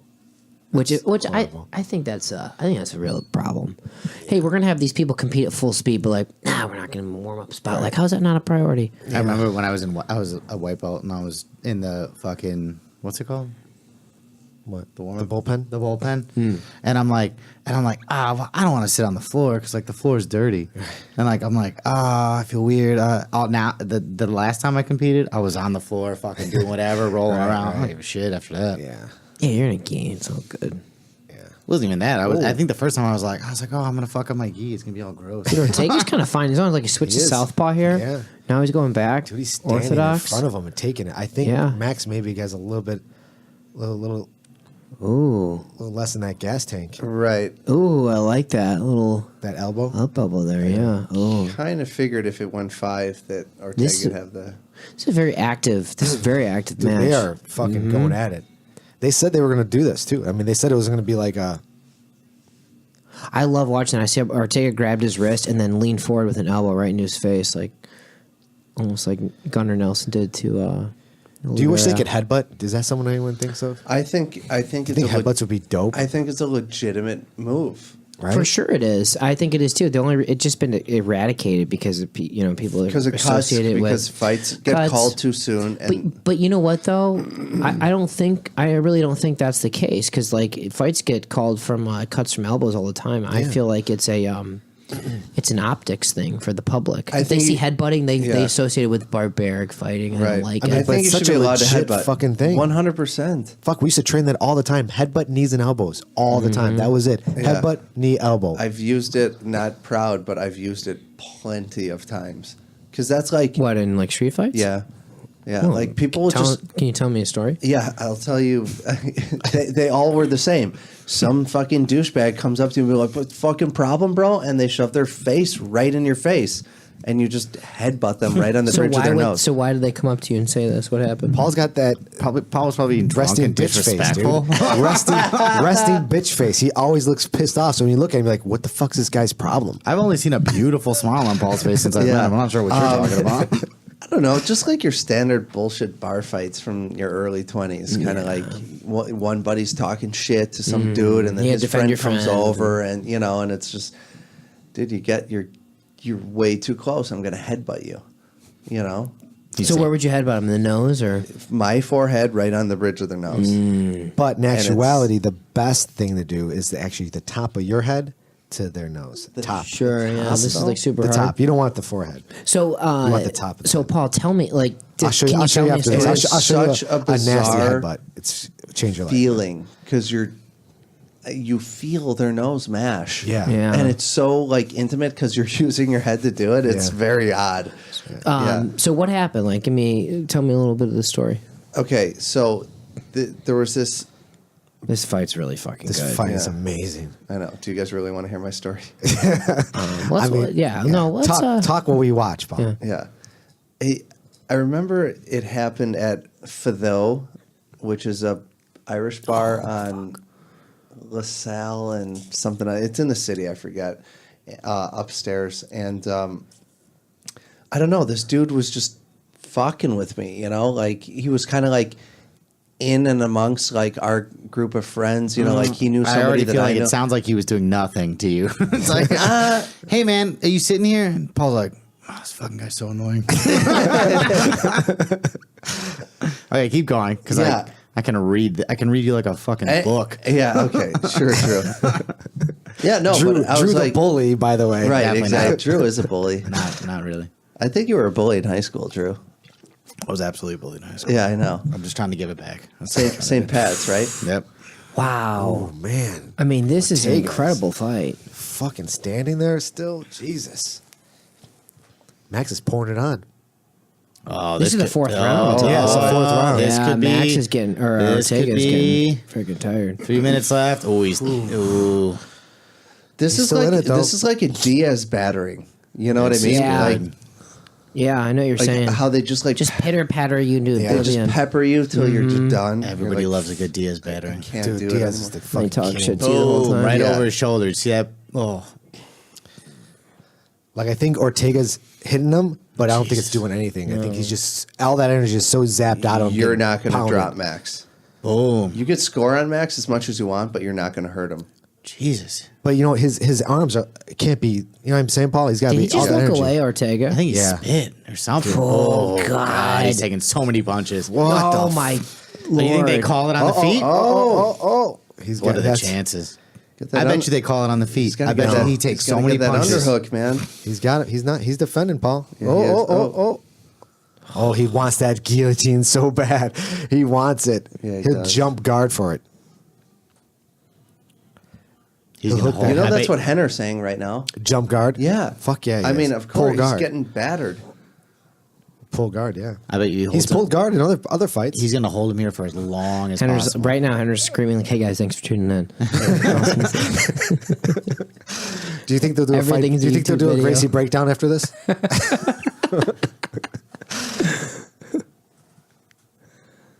All right, come on now, Max. Oh, there you go. Yeah. Oh no, Max. Seemed like a big waste of energy right Oh, there. that's a big knot under his eye, Yeah, too. he's getting hit. It's that he's he lit kept up. throwing that straight right over Look at that. Ortega's Same spot shoulder. every until time. Ortega's a landing. warrior, though, man. He's just fucking. Dude, he's never gonna be the same after this. Never. Like this is a. This is first This is loss, what too. this is what Holloway likes. This is where I mean, This is he first loss, beating too. the shit Oh, out if of he him. submits him. Oh, what is he doing, Holloway's Holloway? trying to make a statement here. That's what he's trying to do. Dude, let him back up. Just don't go to the ground with him. I don't care how beat up he is. You don't want to do that. Is that Eve Levine? It is. Yeah, he's been in the game for a while. Yeah. He could do it. There's a minute left. I hope it goes to the fifth round. Oh, yeah. I'm sorry.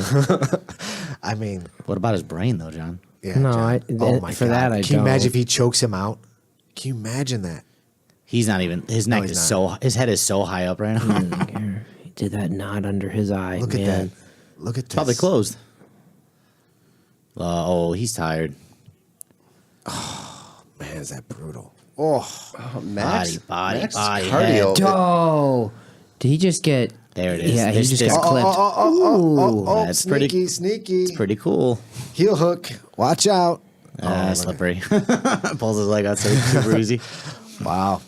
Dude, could he even submit him? Could Ortega even submit him? at Ortega this point? just Yeah. needs to just pull fucking He's got go for a nothing left. takedown. He just needs to go for a takedown, or he's gonna get stopped. Dude, he's got nothing left in him. So right now, it's just, he's like a zombie. the corner might not let him out for the I know fifth it's a round. lot of punches. It I mean, doesn't he's seem like taking he's a lot of doing punishment anything. here. His head, that's what I'm saying. Give him this. You got to call it standing. He's taking so much. They might call it. No, he's gonna make it. That's nuts. I feel like they should almost stop it. That's bananas. Look at him. Oof, that's rough. Look at the side of his face. It's That hard left to side of his watch. It is face. really hard to watch. I don't think his corner should let him out for the fifth No, round. So I don't Paul, think they should Paul, either. while this is going on, let's do the story. Oh, my awesome headbutt Oh, story hold from on. Look at this girl. 12 years ago. No, he's Bottom line done. is Paul headbutted a guy and then ran out No, of the bar. this guy was talking shit, and I don't know. He just got in my face, and I remember I had a gold chain on, and he ripped it, and I just boom, I headbutted him. He did you a favor. Yeah. No, hang on. I didn't wear it like exposed over my clothing, like I'm from the ghetto. It was just kind of like underneath. Did it say, You weren't showing off what your did it say bling? in the chain? Da badass? No, it didn't. It was just like a Celtic cross. cross. Kinda, Yeah. yeah. Close, that close. up. Of course Exactly. it was. See, I'm not Done. That's it. It's over. Was Yeah. doctor stoppage? Yeah. Yeah. Dude, what was the point of him going out for a fifth? I, He was the favorite. I totally agree. He was a favorite to win, that's too. a good stoppage. No, he wasn't. Yeah, he was. They just said Vegas odds before a favorite. Oh, really? Holloway was? Because Ortega was the favorite. yesterday, Ortega was the favorite. Yeah, that's what I said. That was a great performance by Holloway, man. Yeah, Really He good. looks really good. He's amazing. The kid is fucking good. A little goofy, but he's good. I'd love to see him fight McGregor. That'd be a fun fight. That would be now. I think they should do it. What do you think, Paul? McGregor? I mean, if he goes up to 55, I think definitely. Oh, he can't do that. Okay. He'd have to fight the Khabib. So, Would you like to see him versus Khabib? no. No Holloway Holloway? versus Khabib? Why not? Doesn't excite you? I think Khabib mauls him. Really? Yeah. I know. I agree. But I'd still like to see the fight. Ooh, look at that big old fucking bloody thing falling out of his mouth. Yeah, man. Max is so tough. Shit. Is he All right, the let's best? wrap this up. The I wanna best? hear this. All right, good. All right, guys. Thanks, fellas. Hey, where can people find you, John? Are you on Facebook? Are you on anything? No. The ladies You are can going to be find wanting to John look for you. at the belt, If I made the CVS at Diversity in Western Mass. picking up magnums. And if he's not there, he's at the Belmont Harbor doing fucking ice breathing. He'll be the only person there. You can steal his shit while it's in the water.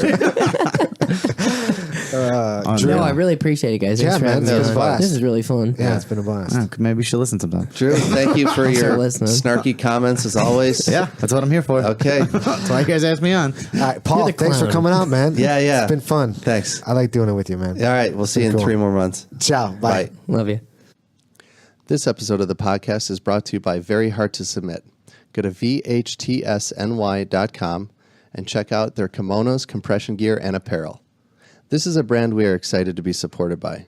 Their gear is high quality with a clean design. Go to vhtsny.com and see for yourself. Hey everybody, thanks for tuning in. For more information about Grappler Union Podcast, you could visit us at our website at grapplerunion.com. You can follow us on Instagram at Grappler Union. Please like us on Facebook. Be sure to subscribe on iTunes. And all of our episodes are available on our YouTube channel. Say what? Be sure to subscribe. Yeah, subscribe to all that shit. You got to do another take, right? Oh.